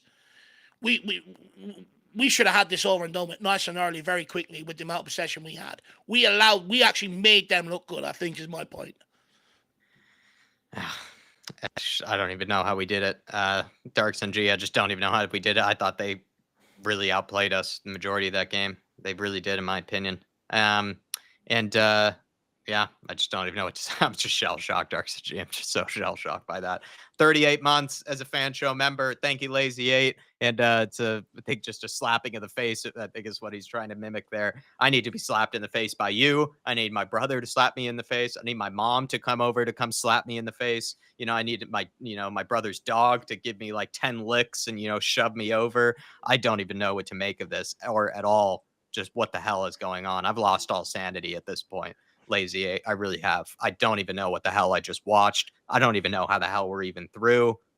I'm so glad that we are through, but I'm like still waiting for that to kick in because that was one of the most disgusting experiences I've ever been through. It was like trudging through slime. It's like trudging through slime. I'm usually the biggest happy clapper there is, but I just feel disgusted after Jack, something you like like winning that. ugly, though. That was not the type of winning ugly that I can endure. That is not the type of winning ugly I can endure. But you are right, Dave, catching me out for that. Oh, Look, Nick, I need multiple showers after that one, Nick. I need multiple showers. Look, Nick, a win's a win, right? Don't get me wrong. I almost feel like I'm cheating Coventry for really sort of smiling the fact that we grabbed that victory from the depths of despair. But just put on a couple of Tottenham on the way to Wembley's, Nick, and the performance will be forgiven. And Darks NG, or sorry, no, we are Spurs TV saying we played horrible, but we won. Get in, get the F in. You guys all are. I think you guys should all be on stream instead of me. I've gone through an emotional roller coaster, and I wish that I could have someone that would be good at sort of keeping a good sense of humor about this. Like I'm saying, I'm waiting for that to kick in. I am waiting for sort of my levity type humor to kick in at this point, and for me just to happy clap off and just sort of enjoy the fact that we are through. But that's still like, I'm still waiting for that to kick in. I really am. I'm just that disgusted by everything I just watched. It's one of the worst performances I've ever seen from Spurs, literally ever. But what's funny about it is it was about as bad, if not worse, than an Enes Mira performance. But we did end up going through. We did end up winning it, despite the performance almost being worse than a Patos de Ferreira, almost worse than a Vitesse, worse than an Enes Mira. But we actually won it. It just defies logic. It just defies football. It's just absurd. We are Spurs TV. And I like your sense of humor. I like Dark Sun G's sense of humor. I like K32, so many of you guys in the chat, because I wish normally I am like that, but I just don't know what's up with me right now. I think I just went through every emotion there possibly is, in this game. Like I said, it feels like I just went through an acid trip of the Spurs game where I just don't even know what to make sense of anymore. I can barely see straight. MB Joker Davis. Yeah, Dave. We come into this game and said, we just need a win. It doesn't matter how, right? It doesn't matter how, we need a win. We got it. And I, for one, I feel shameful saying this, but I will enjoy this victory tonight. I just needed that win so badly. It's been hard to take this run of results we're on, and sometimes all you need is that win to get over the line and start boosting you forward.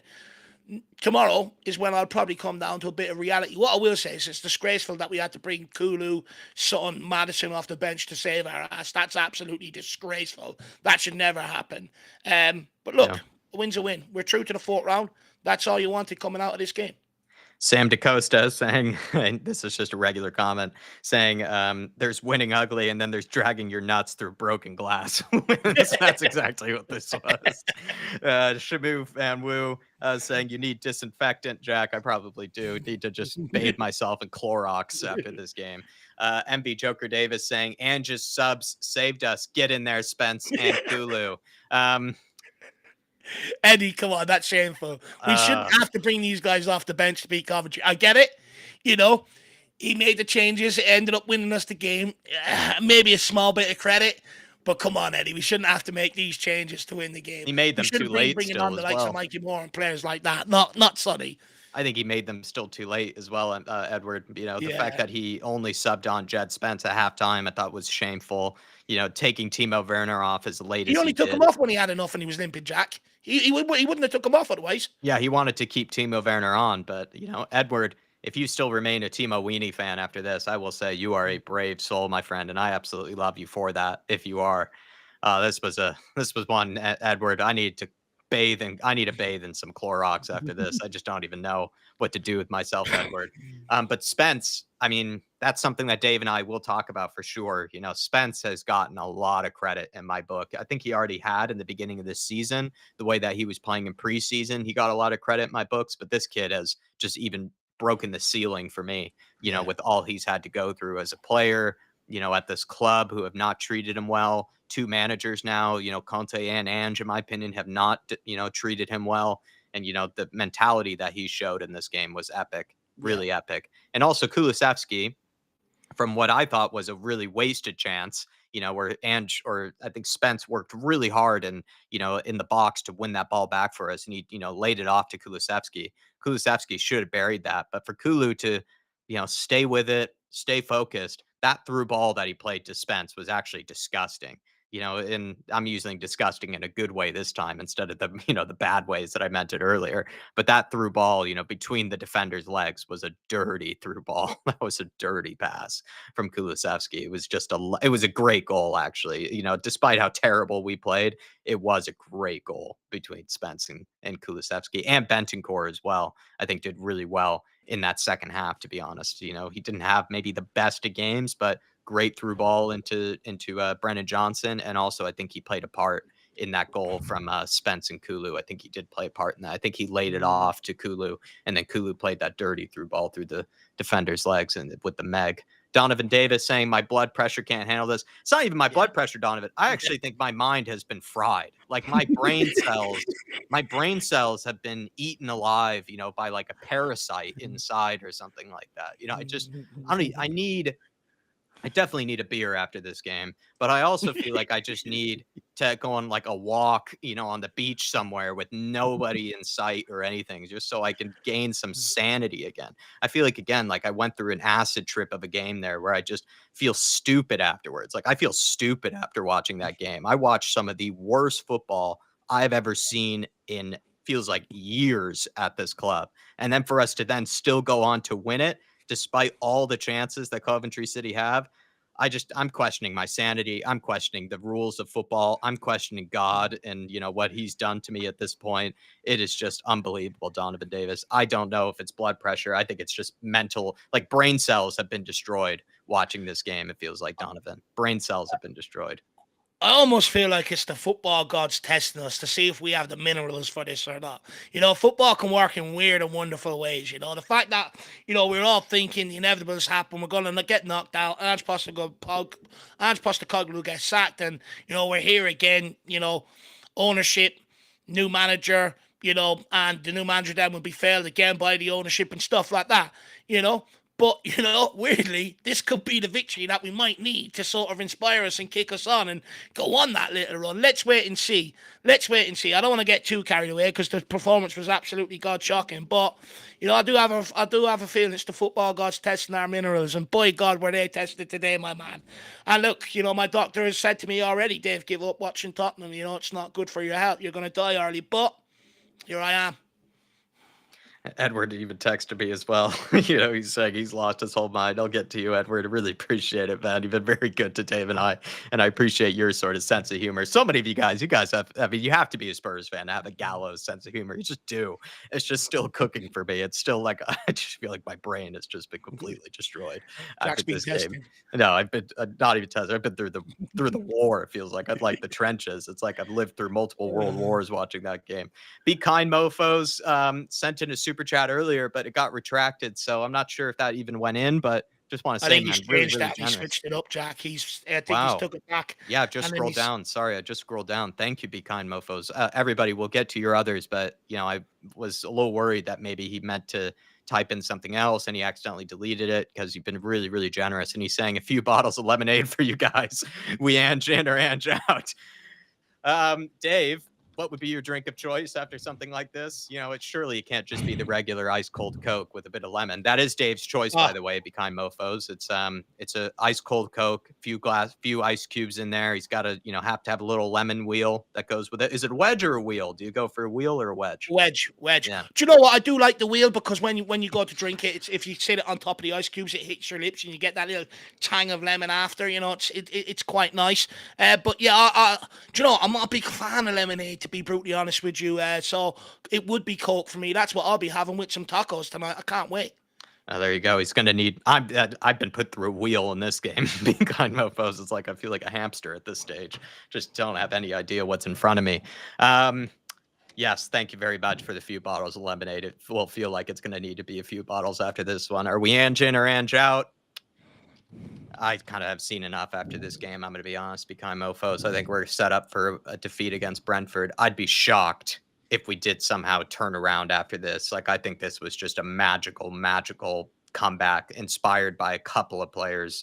Jed Spence, maybe Kulusevski, Sonny, those sort of guys came on and sort of, and just sort of got us through, carried us through. And Brennan Johnson, to be fair. Like, Dave, I think, as much as we've been very critical of Brennan Johnson, I thought Dave was very balanced with what he said earlier about Brennan Johnson, that as much as we've criticized him in the past, that was a big boy moment right there from him, him burying that chance in the way that he did. And also, even though everyone was terrible, including him, I wouldn't say he was the worst of the worst on the pitch. Like, there were far worse performances out there from certain players than him.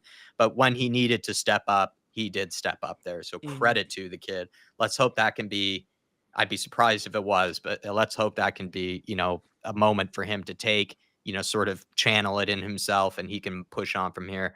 At this moment in time, though, I'll be perfectly frank. I don't know how much tolerance I have left of Ange Postecoglou. I just don't. I don't have much tolerance left. I've really tried, though, multiple times to see patience in him. I just don't want to continue to sacking managers. I just don't. I'm tired of sacking managers, but Look, some of the things I've seen today were just completely unacceptable. And that's not even on Ange. Some of the things I have seen today, a lot of it's on the players, but today was just unacceptable. Today was unacceptable. Ange Postecoglou is nowhere near out of the woods, by the way. Nowhere near out of the woods whatsoever. Anybody with eyes who watches that game, is questioning what they watch. Ange out. Look, it had me teetering on the edge, just ready to go. Do you know what? Get him out of the football club. But I'm just hanging on there.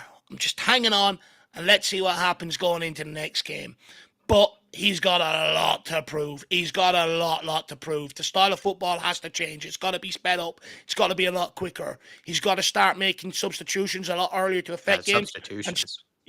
Stop waiting till it goes completely wrong for us. We have to try and eliminate the amount of counterattacks that we're getting on us. We have to learn to defend set pieces better. And going forward, we have to learn to start carving teams open. We can't be waiting till 80 minutes till we create one or two opportunities to go and try and nick a game. It's not what this system about. If that was under Conte, that's textbook Conte victory. Snatching it at the end with a couple of goals. But under Ange Postecoglou, this system is set up to score goals, and I need to start doing it very, very quickly. To be honest with you, I'm like Jack. My head's fried. I'm conflicted, But where I'm at right now is how much longer do I give it? My patience is at its limit right now. It's fully tested, fully tested. I can't handle many more defeats. This is Coventry we got over the line today. Let's wait and see what he does against Brentford. Yeah. Be kind, mofos. Save some lemonades for yourself, my man. Very, very generous to us. Very, very generous. We're really appreciative. My mind is just torch. If you have any ways to sort of regain brain cells, let me know if you know any ways to do that, because I think I've lost multiple brain cells watching this game. And yeah, I think those are our answers on that. Really appreciative of your support for us, my man. Very, very kind. And thanks for even, sending in such a big one as well. I mean, very, very generous of you. Dark Sun G from earlier saying, imagine if we still had Lo Celso, Sanchez, Dyer, Skip. Oh my God. I mean, if we're going to go to that sort of level, I mean, I'd agree with you, actually, Dark Sun G. I think if it were those players on the pitch, I think we actually would have still lost this.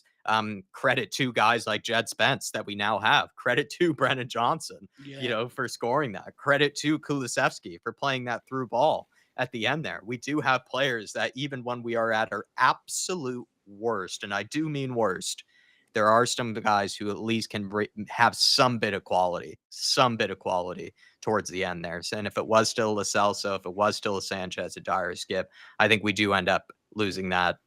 It didn't look much 1-0, better, 2-0. It didn't look any better, though, did it? No, I mean, I think it was a worse performance than NS Mura, to be honest, Dark Sun G, but we got through, and that might be because we don't have some of those guys from the past. It could be, but this was torrid. This was torrid, Dark Sun G, just absolutely horrid. Jim, just a guy who loves Spurs, member for 14 months.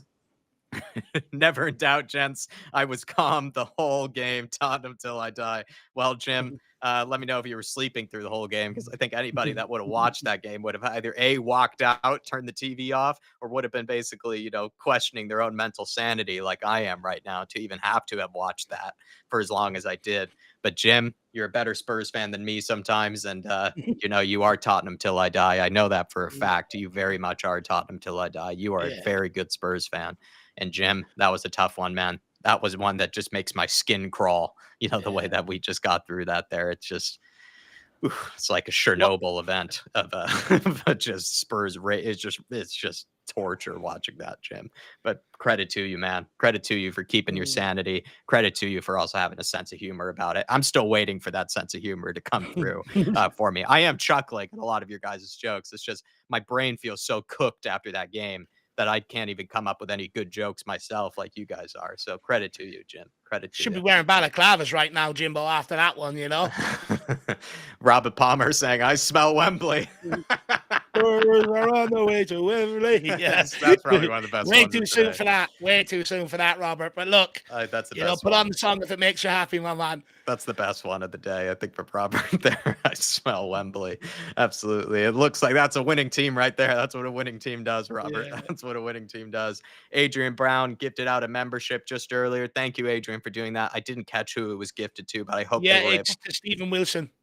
Stephen Wilson, welcome back. I think you remember earlier, so welcome back. Gifting out to him. Adrian Brown, very, very generous. And also, we'd love to be able to get you on, for the fan show so we can actually hear you next time. Thanks for waiting as long as you did. You showed incredible patience for waiting as long as you did to come on. And you had a very, very good call-in. Really good things to say. And also, Adrian, to be fair to you, you did say, you feel like fan base is sort of losing their heads a bit too much. I might be included in that. I'll be honest. I'm probably guilty of it. But I wonder how you were doing throughout this game, Adrian Brown. I wonder how you kept your sanity throughout this one, and really appreciate you. You're a bit like Jim, or you're a proper Spurs fan. Big up to you, Adrian. Hopefully you're doing okay, my man. DG saying, wild game. Shockingly scary. Forrester made bad passes. Our team is not good enough to start 2 to 3 bench players yet. And he says 2 to 3 bench players and then ... yet. DG, I think there was a huge mistake in playing Fraser Forrester, because I felt like this was a must-win game for Ange. And I think Fraser Forrester did his absolute best to help us lose this game, basically. It felt He's like... Ange out, Fraser Forrester. Fraser Forrester is certainly Ange out. He couldn't catch a ball. He was probably almost worse from set pieces than Vicario is, which takes some doing. And also for the fact that he's by far the biggest guy in the pitch. He might be the biggest guy in the entire English football pyramid.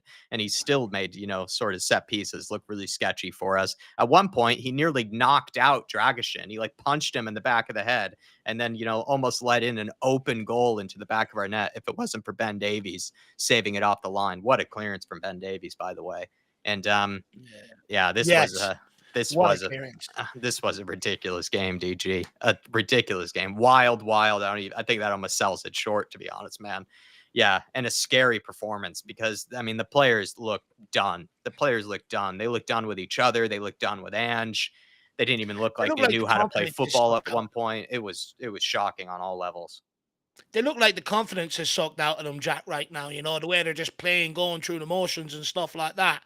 It really did look like the confidence has been sucked out of them altogether. Hopefully, now that we've created a couple of opportunities, we've scored the goals and we're through. Hopefully, that now can breed a bit of confidence into them, because that first 10 games was some of the most, and I know we keep harping back to it and it's been a long time, but it was some of the most fun I've had sporting Tottenham in quite some time, you know, Yeah. since Pochettino days. And if we can just get back to that, hopefully this can be the victory to springboard us going forward. But like I said, we won't know until we rock up against Brentford at the weekend, whether they can back it up or not. But look, the main objective today was get through by hook or crook. It doesn't matter how. Obviously, I would have preferred a much better performance, much more convincing performance, you know, from some of these players coming in. And it doesn't exactly give me a lot of confidence for them coming off the bench in future weeks. Same with Postecoglou, I would imagine, to a certain degree, with some of the performances they put in there today. But look, we're true. That was the main objective today. And regardless whether Ange will be in charge for the next round or not, we're true. Neil Shafton, member for 34 Big up, months. Neil. Neil, Long elite time. member as well. Where have you been, Neil? Really, really thank you for being an elite member for as long as you have as well. I'm surprised you've tolerated us for as long as you did. And he's saying we played like we did when we played against NS Mura, but we got lucky this time. This competing with our best didn't seem to be the game plan. Good on Spence and Johnson, but that was just horrible. I think you've summed it up perfectly there, Neil Shafton. I think you really have. And Mm, credit to Spence and Johnson again. I think Dave and I probably will try to, reserve a lot of faith towards them and, give them as much credit as we can. Because Johnson, someone who we've been very critical yep. of, I think plenty of times justifiably, but at the end of the day, we have to give him credit when it's due. And that was a great finish, great running behind. He wasn't Mm, switched off or anything. He wasn't moping around the pitch. He was running about. He was trying to get him behind. He can be a disappointing player, Johnson. He can be a very frustrating player. But in that moment, credit to him. It took balls to be mm, able to finish that. And also, when no one else could even get a good first touch, let yeah. alone like even complete a pass. Like we were just watching like 10-year-olds like learning how to play football, it felt like out there. And Johnson showed a bit of quality, and that's all it needed was just a bit of quality. And it was a credit to him with that Mm, finish. I think Jed Spence had a very inspiring performance because when you're seeing everyone else around you play that terribly, it is very hard not to let your levels mm, drop as well. And he, rose his head above it. He inspired himself. And I think this might sound crazy. I think he deserves to get at least, 30-ish minutes, in the next game versus Brentford, because this mm, comeback would not have happened if it wasn't for Jed Spence yeah. in the first place. So he deserves some type of reward for that. You have to give him some type of reward Mm, for me, Neil Shapton. But I think you're right. I think that's how we'll look at this. This was about as bad as Ennis Mura, if not worse of a performance, but somehow, some way we got through. yeah. Somehow, some way. I think you summed it up perfectly. Big up, Neil. Good to see you, my man. It's been a long time. Hopefully, life is treating you well, and hopefully, the health is good, my man. Big up, Neil. Jack, I'll be back in 1 second. I just need to go and strain this buds. I've been drinking water all day, and now it's time to relieve myself, just like Tottenham relieved the pressure Oh, on me. geez. Dark Sun G says Coventry has a better cup form than us. Good result. I think a lot of people have better cup forms than us, Dark Sun G. But listen, I might disagree slightly with Dave when it comes to not giving them any credit. Dave doesn't want to give them credit. I will, because I think they play better against us than actually other teams even have. We played better against Newcastle. We played better against Leicester City. We played better against Arsenal, and they didn't give us as much of a challenge than Coventry City did today. I think Coventry City actually set up really well defensively. They didn't just sit back the whole time. They tried to press us when they thought it was a good idea or when they felt like there was a good moment to. Fraser Forster was forced into mistakes. I think Dragishin was forced into some mistakes on the ball, as well as Archie Gray. Our playing out from the back was pretty bad at times. I think that's credit to Coventry City, but also us just being really bad. And they created some really good chances for themselves. The only thing they couldn't do was put it in the back of the net. They kind of looked like us, where they were just squandering chance after chance. And I'm going to give them some credit. I'm actually going to have some class and give them some sort of praise for their performance, because we were really, really bad. We were really bad, but I do think Coventry City caused us actually more problems than what other teams did. And credit to them for that. And yeah, yeah. At the end of the day, we're through, Dark Sun G. 2J, good to see you, 2J, saying, I support Ange, but those substitutions were absolutely effing horrendous. Werner is complete dog shit. Yeah, I sort of was losing it with Ange for the thing that was kind of just making me give up on him as well as this team in general was just continuing to see Timo Werner on the pitch. That might have been one of the worst displays I've ever seen from a Spurs player in a first half and a second half alone. Timo Werner did nothing to even deserve to stay on the pitch, in my opinion, after 30 minutes. I think he should have pulled a Jose Mourinho and should have pulled him off after 20-ish, 30-ish minutes. He was that shocking, Timo. And the big thing for Ange is I don't know why he's showing that much loyalty to a guy. I think you're practically sacking yourself by, giving him that much loyalty because Timo Werner, it was like playing with 10 men. It was like playing with 9 men, 8 men with him on the pitch. And Ange just persisted with him. In fact, he took off Solanke before taking off Timo Werner. That's just horrible, in my opinion. And he took off Bergvall before taking off Timo Werner. But, we got through, and no thanks to Timo, that's for sure. It's just, 2J for me. I really have shown Ange a lot of patience. I really have shown Ange a lot of respect. But that was sending me over the board. That was sending me over the cliff, him keeping Timo Werner on. It really was. It's just anybody with eyeballs would have taken Timo Werner off after 30 minutes. Anybody with eyeballs would. And for some reason, Ange Postecoglou, for whatever reason, was being loyal to him. And I just don't get it. Like, it's your job. Like, your job is on the line and you're keeping Timo Werner on. I just don't get it. But yeah. 2J. Kulu stepped up today as well. When we needed him most. That through ball? Yeah, good ball to Spence. He's slowly starting to get there again, 2J. Slowly. And Dark Sun G saying we lost to Sheffield, Fulham in the Carabao in the past. Listen, we've had some shocking results in the past in the League Cup. There's no reason that we deserve to go through any of these games or anything like that. Like, we don't have a history in this League Cup except for that time where Jose took us to the final. But we've been pretty terrible in these domestic cup competitions. We've been embarrassed multiple times. I think this could have been the most embarrassing one, though, Dark Sun G. This was a worse performance than Fulham. This was a worse performance than Sheffield United, in my opinion. But we got through. Somehow we got through, which just defies all logic. It just defies all logic that we somehow got through. But you are right, Dark Sun G. We have no history really in this League Cup of recent. It is the one that we've won in the past, technically in 2008. So there you go. You never know. You never know. Maybe this is our year. After winning like that, Dark Sun G, I am starting to wonder. Maybe this is our year to win a trophy because there's no reason we should be through. No reason, unless the gods are on our side. James Coffey saying, what I don't understand is why start Gray out of position and Spence only as a backup left back. It's like Ange had a big bet on Coventry to win this game. Yeah, take it, Dave. You can start taking some of these. Can I come in on that? Just with the Destiny Edozie one, I found weird.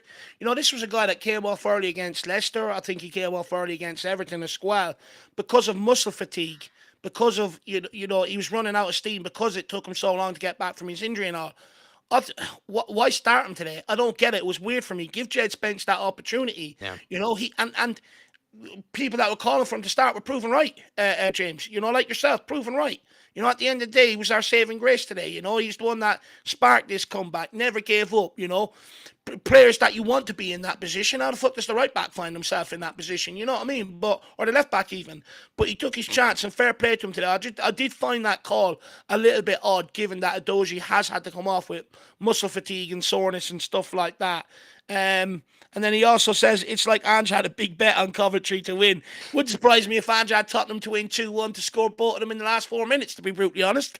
Yeah, maybe he heard Marlon's prediction from the channel predictions, James Coffey. Thank you for the support, man. I think Spence has been really hard done by, to be honest. I think the fact that he wasn't given the start today, he's been left out of the Europa League squad. He's not been treated well, I think, by Ange Postecoglou, and I think he deserves some minutes in the upcoming Brentford game. Does he deserve to start? It's hard to say, right? Because he'd be playing out of position to play in the left back. You could argue Pedro Porro has been one of our better players this season. So, does Pedro Porro deserve to be dropped? Probably not. But Jed Spence deserves minutes. He does. He really does. And I'd argue, too, the fact that Mikey Moore didn't even get any minutes today was just pathetic. Really pathetic. That's the Yeah. thing that's pissed me off the most, Jack. Young Mikey Moore not getting the minutes. What was the point of not letting him play against the under 21s yesterday if he wasn't going to get minutes today? You know what I mean? And Yeah. if you're that kid, it's going to wreck your head because I've no doubt he's sitting there going, I'm better than Timo Werner. I've no doubt he thinks he's probably better than Uda and Brennan Johnson, but yet he won't be afforded the opportunity because there wasn't money spent on him and he's come through the academy. I feel so sorry for that kid today. He's ready for the opportunity as well. That's the sad thing. Well, also a degree I think falls on Ange. Like Ange, would be saving 100%. his he'd It's be all that. saving his own job. He'd be saving his own job if he played Mikey Moore, at least in my opinion. Yeah. We would also have more tolerance for these terrible performances if at least it was a kid from the academy who is trying to learn his craft, trying to, learn from mistakes. But watching a grown 28-year-old in Timo Werner on Mm, 200K a week, barely understand how to pass a football or yeah. barely even able to, know where to go with it or even have a good first touch. It's just pathetic to watch, and just you're sacking yourself, in my opinion, if you Yeah. continue to play Timo Werner. Dark Sun G saying Spence's first goal for us, doesn't celebrate and picks the Yeah. ball up. Almost Yeah. Hoiberg like mentality, Dark Sun G from Jet Spence to do that. And I didn't even know that was his first goal. Um, he's just had a really tough time here, Dark Sun G. It's incredible what he's had to go through. And, that's why I made that video. I was wrong about Jed Spence. The guy has a very good mentality. The guy has a very good Yeah. mentality. But yeah, Dave, I mean, he just picked the ball up, went right back, threw it on the line. I mean, the guy was by far our best player. He was our best player in this Yeah. game. It wasn't a low bar. It was a low bar, very low standard, but he was our best player, I think, Jed Spence. No, 100%, and I absolutely love that from Jed Spence. Not happy with just getting the equaliser, doesn't want it to go to penalties. Pick the ball up, go back, get the ball, go at them again. We have the quality to be able to go and nick this, even though we haven't played well. So fair play to Jed Spence for a guy that's been outcasted, isolated. He was the catalyst for it today. Fair play to the kid. Nothing but respect for him. And Jim saying, I effing love this club with the ups and downs. We keep going to the end and got the rewards. And Jin, he will turn it around, keep the faith, Tottenham until I die. Jim, I need you and Dark Sun G to take over for me. I think you guys would be much better hosts, through this stream than I would. My head is absolutely wrecked. I don't know what to think of Ange. I don't know what to think of this club. I don't know what to think of these players. I don't know Jack what just to think needs of a anything beer. anymore. I don't know what to think of anything anymore. That was some of the worst football I've ever seen. Not even, tactically. Yes, some of it was tactically, but just in general, like players who don't even know how to complete a pass, don't even understand how to make a run, don't even know how to have a good first touch, let alone make Mm, even a good decision in the final third. I mean, we've been talking about that this whole season. We were barely even getting into the final third. That's how bad we were. This was just a tough one to go through, and it's just reminiscent of Tottenham Hotspur, isn't it? It's just a whirlwind of a club that just really makes you question your sanity on a regular basis. And Jim, you're a stronger man than me. You're a big stronger up. man than me. Really appreciate it, man. And send in your fan cam, please, Jim, if you want to. Please Yeah. do. Dark Sun G, and also to anybody, please send in your fan cams if you want to. Let us know your thoughts on that game. What a ridiculous performance. What a ridiculous result. So please send in your thoughts, make it make sense to me, or just, do what I've been doing, which is just sort of scratching your eyes, wiping your eyes, having no idea what you've just seen. See, this Dark, is good for you, Jack. It's therapy for you right now. We're gonna walk you through it. By the time we finish the stream, you're gonna have a clear head. feel like I'm going through electrotherapy. Dark Sunji saying it's been a long time since we won after going 1-0 down. Yeah. Yes, and that was something we had last season to a degree where we were quite good, at battling back when we would go 1-0 down. Something that we've had also, I think, under previous managers to a degree. But yeah, it's been a while. Actually, that was in the back of my head the other day, Dark Sunji. Like, geez, it feels like now when we concede, our heads just drop immediately. There's no sign of the players wanting to bounce back and, try to right the wrongs. And I didn't expect it to happen this game, but somehow it did, thanks to a few set of players that inspired that performance. But it was incredible. It was incredible to come back from that position. I was expecting us to go 2-0 down, 3-0 down, 4-0 down, Dark Sun G, and of all the games, why did we lose our heads against Leicester City? Right? Leicester City, we Yeah. actually played well in that game, and we conceded a really terrible goal. But for the most part, Leicester City didn't even have a sniff in that game, and we let our heads drop, let the mentality drop, and Mm. we could have lost that game, because the mentality just completely went away. But in this game, I would have expected us to lose by more, and somehow, some way, we got through. ridiculous. It defies all logic for me, Dark Sunshine. It really does. Robert Palmer saying, if he goes, who do you want? Tuchel would be my choice. I don't even want to think about it right now, Robert. I'm really sorry. Like, I'm still twisted on whether I'm Ange in or Ange out at this point. I really lost it with Ange during this stream. This has just been a whirlwind of a stream, a whirlwind of a game. I don't know what to think anymore. I'm really pissed off with a lot of things that Ange has done for today, with his original starting lineup, to not making any changes, that were really desperately needed, to even just the belief and from the players. Just everything was wrong today. Everything was wrong. And so I just can't go through also thinking about who do we have to replace him with. I just can't, because I said this earlier, that was part of the reason why I do keep my faith in the manager, no matter what they're doing, no matter if I even question some things or not.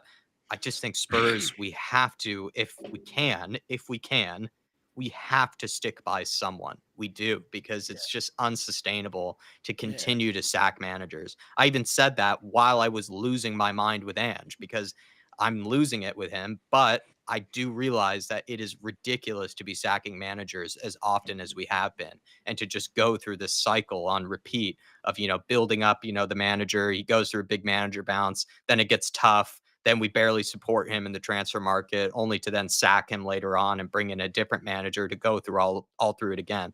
I just can't do it. It's just, we have to stick by somebody. Whether it's Ange, I'm not sure at this point, but we do have to stick by somebody. And I'm sorry, I just can't even think about who I would replace him with if we were to. Look, I want it to be Ange Postecoglou. I do think, given time, given the right pieces of the puzzle, I know there's a lot that has to come together. This will work for us. But, like I said, results have to come with it. And I would like to stick with Ange Postecoglou. Like Jack, this is something that we've been saying for quite some time. You can't keep hiring and firing managers. Eventually it's going to come back to bite you in the ass. And it already is coming back to bite us in the ass. That's why we keep finding ourselves in this period, in these sort of periods all the time. But look, if not Ange Postecoglou, to be honest with you, I just want someone that's going to win football. And look, Thomas Tuchel ain't walking away from Bayern Munich. They slapped up Dynamo Zagreb last night. What was it, 9-1 or 9-2? A team that and I think they had 3 or 4 goals disallowed as well. A team that we barely went out to in the Europa Conference League or Europa League that time. So it says everything. He ain't leaving Bayern Munich to come to Tottenham. And look, there's a reason why we ended up with Ange Postecoglou in the first place. Jose Mourinho and Conte, 2 top managers in the game, couldn't come here and make it work, and that's, eventually that's also going to go against you, and that's why we're stuck with someone like Ange Postecoglou. We couldn't get another top name to come into this job. And I think this one is from Roospur. Roospur, yeah. Yeah. Big up, gents. That was a horrific watch. Forster, oh my God. Talk of sacking Ange is outrageous. We simply can't bottle it again. We are lacking serious confidence. It will turn, lads. Come on, you Spurs. Listen, I don't like to talk about sacking Ange. It's just, this was a game that it's just, you have to look at it with the results and everything involved. Like, this is a team that just looks completely clueless, and results are results. But I don't know, maybe Dave can take this one, because my head is absolutely wrecked. First of all, just quickly apologize to Robbie. Tuchel, grave mistake. It's company at Bayern Munich. My bad. That shows how far my head's gone from today. To be honest, I'm not even thinking straight. I'm just smiling and happy that we got over the line. And that shouldn't even be something that should make me happy, to be brutally honest with you. But Roospur, look, it was an absolute shocking watch. Nowhere near good enough from them players. As much as people want to go after Postecoglou tonight, be my guest, but do not forget about the performance from the players. Yes, they've changed from years gone by, etc., but they still need to be held accountable. It is nowhere near fucking good enough. That first half performance, especially that second half performance, nowhere near good enough from any of them. It was absolutely piss poor, horrific, and I never want to see any of them ever put on a performance like that again. And if they do, they should be out of this club, bounced out of this football club, because at some point we have to set a tone, set a standard, and say it is not good enough. We're not sitting here 3, 4, 5 games for you to hit the ground running. You need to be focused and ready to do it straight away when we need you to, not when you want to. In terms of Fraser Forrester, I mean, look, like you said there, he probably could have got Ange Postecoglou sacked, to be brutally honest with you. And he set the tone from minute one. That sloppy pass to Bergvall gave Coventry that opportunity, which all you're doing there is giving them belief. right? That's all you're doing, giving them belief that these guys ain't up for it. They're not ready. They're already making mistakes, and it's a minute in. None of these are ready for it. They're not up for it. It's absolutely shocking from Fraser Forrester, and not all night. Not once did he come out and catch anything cleanly. By the way, it's like he had fucking shoe polish on his gloves. The ball just kept on slipping out of them. Absolutely shocking. Look, I can understand about the talk of sacking Ange Postecoglou. This is the thing. Look, I'm a big Ange fan. A big Ange fan. I really like Ange Postecoglou. What he done at Celtic, I've witnessed it firsthand. How good this really can be. How exciting it can be. How enjoyable it can be. But you have to understand, this is a results-based business. It doesn't matter about your style, your philosophy, etc., etc. You have to get results to justify your stay, to justify the buy-in, to justify the belief from the fans, the players, in order to kick this project on. So you do need the results. And when you look at it, right, we played 7 derbies last season, so far under Ange Postecoglou. 3 against Arsenal, haven't won one of them, only drew 1. We lost 2. West Ham and Chelsea. And out of them 7 times we played them 3 teams across London, we've only drawn twice. We haven't won any. That's not good enough. We should be beating West Ham. When you go to our away form, I think today, it's 3 out of 12 wins. Not good enough. Our last 11 games, lost 7 out of the last 10. Not good enough. Nowhere near good enough. But what I will say is Arsenal, when he finished 8, I think he got off to a rocky start at one point. The first 12 games, I think they only had 12 points or something like that, until it really took off. So I think we have to understand why that talk is coming about. We have to understand why fans have been disillusioned with what they've seen. Hell, it's even tested. Look at Jack. He's beaten up. He doesn't know where he wants to be. Right now. He doesn't know whether he wants to be on Mars out of this place or whether he wants to go for a beer and calm down. He doesn't know. Look what it's done to him. Look what it's done to the likes of me. I'm a really happy, positive person. Look how angry it makes me at times. We have to understand that. And, some fans' tolerance are a lot less than other people's. And yeah, we have to understand that. But to Jack's point, to a point that we've said all the time before, you can't keep hiring and firing managers. At some point, you have to be willing to sit down under a manager. And I know it's hard at Tottenham because we never win anything, but we have to take that pain for it to yield the fruits further down the line at some point, Roosbar. Yeah. Listen, I think it's hard to make sense of any of this at this moment. So I'd agree if people are Ange in, I'd agree if people are Ange out. I think we're just at a very divisive point at this moment in time. But big up to you, Roosper. Big up to you. Georgie Hill says, Ange in, but if I see Timo again, I am going mental. I think everyone's the same. I think Timo really sent me over the edge, to be honest, George. It's just anybody with eyelids, anybody with eyeballs would have watched that and just said, this guy is single-handedly dragging us down and is making us lose this game practically. Felt that way with Fraser Forrester. I don't even think they were playing 2 different positions, but they were about as terrible as each other, Fraser Forrester and George Hill, and Timo Werner. It was diabolical, the fact that he stayed on as long as he did. He stayed on for 60, 70 minutes. And also, it looked like Ange wouldn't have taken him off, actually, unless he picked up that injury that Dave said, So that's also just diabolical. It's absurd to have kept him on as long as he did. He would have kept him on, He would have kept him on for the full 90. He only came off because Timo Werner quit. That's why. Did he bring on Kulusevski as well for Timo? Was that the sub? Yes.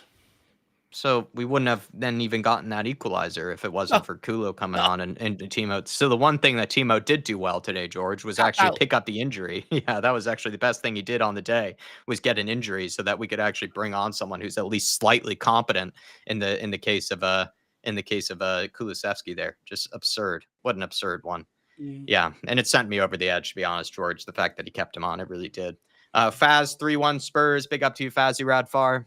Hopefully you've tolerated me at some point today because I'm all over the place. And he's saying 1.25 injuries tonight, 0.25 for Werner, building up. On that. Odebear with a bad one, right? In the beginning of the game. Postecoglou has said it could be long-term, so it looks like a hamstring. It's not good. And it's something you don't want to see happen to such a young kid like that as well. So much promise, so much potential. Yeah. He didn't have a good game to begin with, but, it was only so much into his time at Spurs. It's kind of like with me and Solanke. Odebear, I'm going to give a lot of time to. Solanke, I'm going to give a lot of time to. They've only been here so long. And it does suck, though, to see someone go down with injury so early. Same thing with Solanke, though, right? First game, he picks up an injury, when he really doesn't need one. And you feel really bad for Odebear. You feel really bad for the kid. Yeah. It's just not what you want to see. 19 years of age, so much career ahead of him. hopefully he can come back within the season. It'd suck if he's out for Yeah, the whole season because then that would be a real blow. But we had some big injuries last year, and we tried our best to handle them. But this is not what we needed because he is no. technically our only competition at all for Brennan Johnson and Sonny. I mean, we know at this point Timo Werner doesn't offer competition to literally anybody in this Mhm. team, let alone to the T lady. But I feel like Odebear would have been a good competition for Brennan Johnson, good competition for Sonny on the wings. And now that he's out as well, it's just, yeah, it's not good. It's not good. But it's a problem we'll have to face further down the road, Fazzy Radfar. But definitely hearts out for Yeah, fast. Odebear. Just We're something you through. don't want to see. Spur saying, why can't Ange be praised for the cost change and mentality that Jed has shown? He's making him Uh, feel hungry. I get what you're saying, right? I do get what you're saying, and I think Postecoglou wasn't impressed with him first time round when he walked into the football club, and that's why he loaned him out. And to a degree, you know, he probably took his frustrations from the Conte era out on Postecoglou, and he has a long way to get back in the good books. But I don't think that's why Ange Postecoglou was doing it, to be brutally honest, to try and give him that sort of that mentality, and stuff like that. That's not why he's doing it. I think today he was pleasantly surprised that he helped save his job today. And hopefully he's learned a lesson and actually starts to give this kid a bit of faith. What more does he have to do? Look, there's no way Gray should have started at right back ahead of Jed Spence, who's a natural right back, or a Dozy should have played at left back today ahead of Jed Spence. No way. And the Postecoglou ain't doing it for the benefit of Jed Spence, trust me. Yeah. I just don't think Jed Spence has really been served well by any manager, and I don't think really any manager should be praised for their treatment of Jed Spence. The kid has come back and has, yes, at one point maybe he showed he wasn't fully focused, but he's been used as a Mm, pawn by Antonio Conte. I mean, that would definitely disillusion you as a player. yeah. Under Ange, he hasn't been given much of a look in, and he was debatably one of the best players in the preseason. Pedro Porro was an incredible right back, but you could argue that Jed Spence actually had a better preseason than even Pedro Porro did. Mm, And he wasn't given any opportunities really at all. I know it's only 5 games in, but still, he should have gotten more minutes than he has yeah. done. And then the fact that he didn't start him in this game was a real shock to me, a real shock to me. And Yeah. I'd say more credit to Jed Spence than I would say credit to Ange. At least that's how I feel about it. Because Yeah. if I were him, I would be disillusioned again. But the kid has a great mentality. That's how you feel, Roosper, and I Mm. appreciate you sending that in Maybe you because could be right. it's a different way to look at it. It's a very different way to look at it than I am. Mm. And you could be right. You could be right. Adrian Brown, member for 11 months, fan show member. Thank you, Adrian. Saying no way we are going near there yet with the managers. Be positive. Yes, it was a shit show, but we all have a period or two.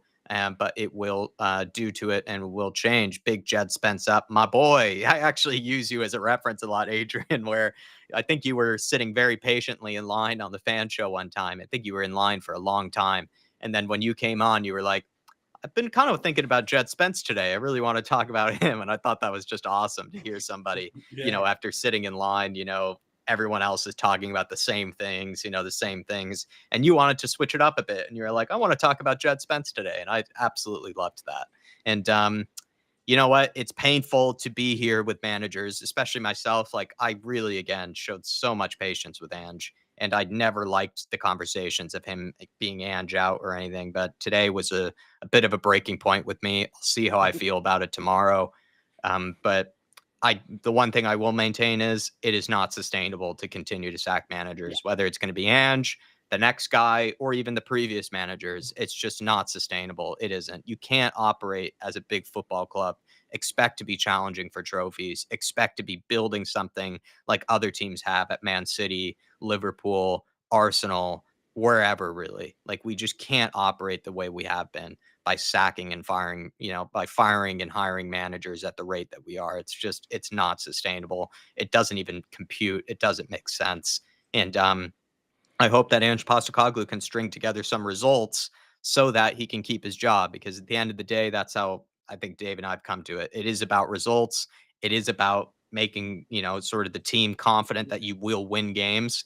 And for a large period here, it has felt like Spurs have not been anywhere close to winning games on a regular basis. And we finally won one here, probably the ugliest way you could ever do it, Come on. but we'll We'll see how this Uh, turns. It feels gross, Adrian. I feel gross with myself for even wanting to talk about or even starting to lean towards the Ange out. Like I don't like it because I never wanted to get to this point. I really don't. I don't even want to think about who we replace him with. I don't.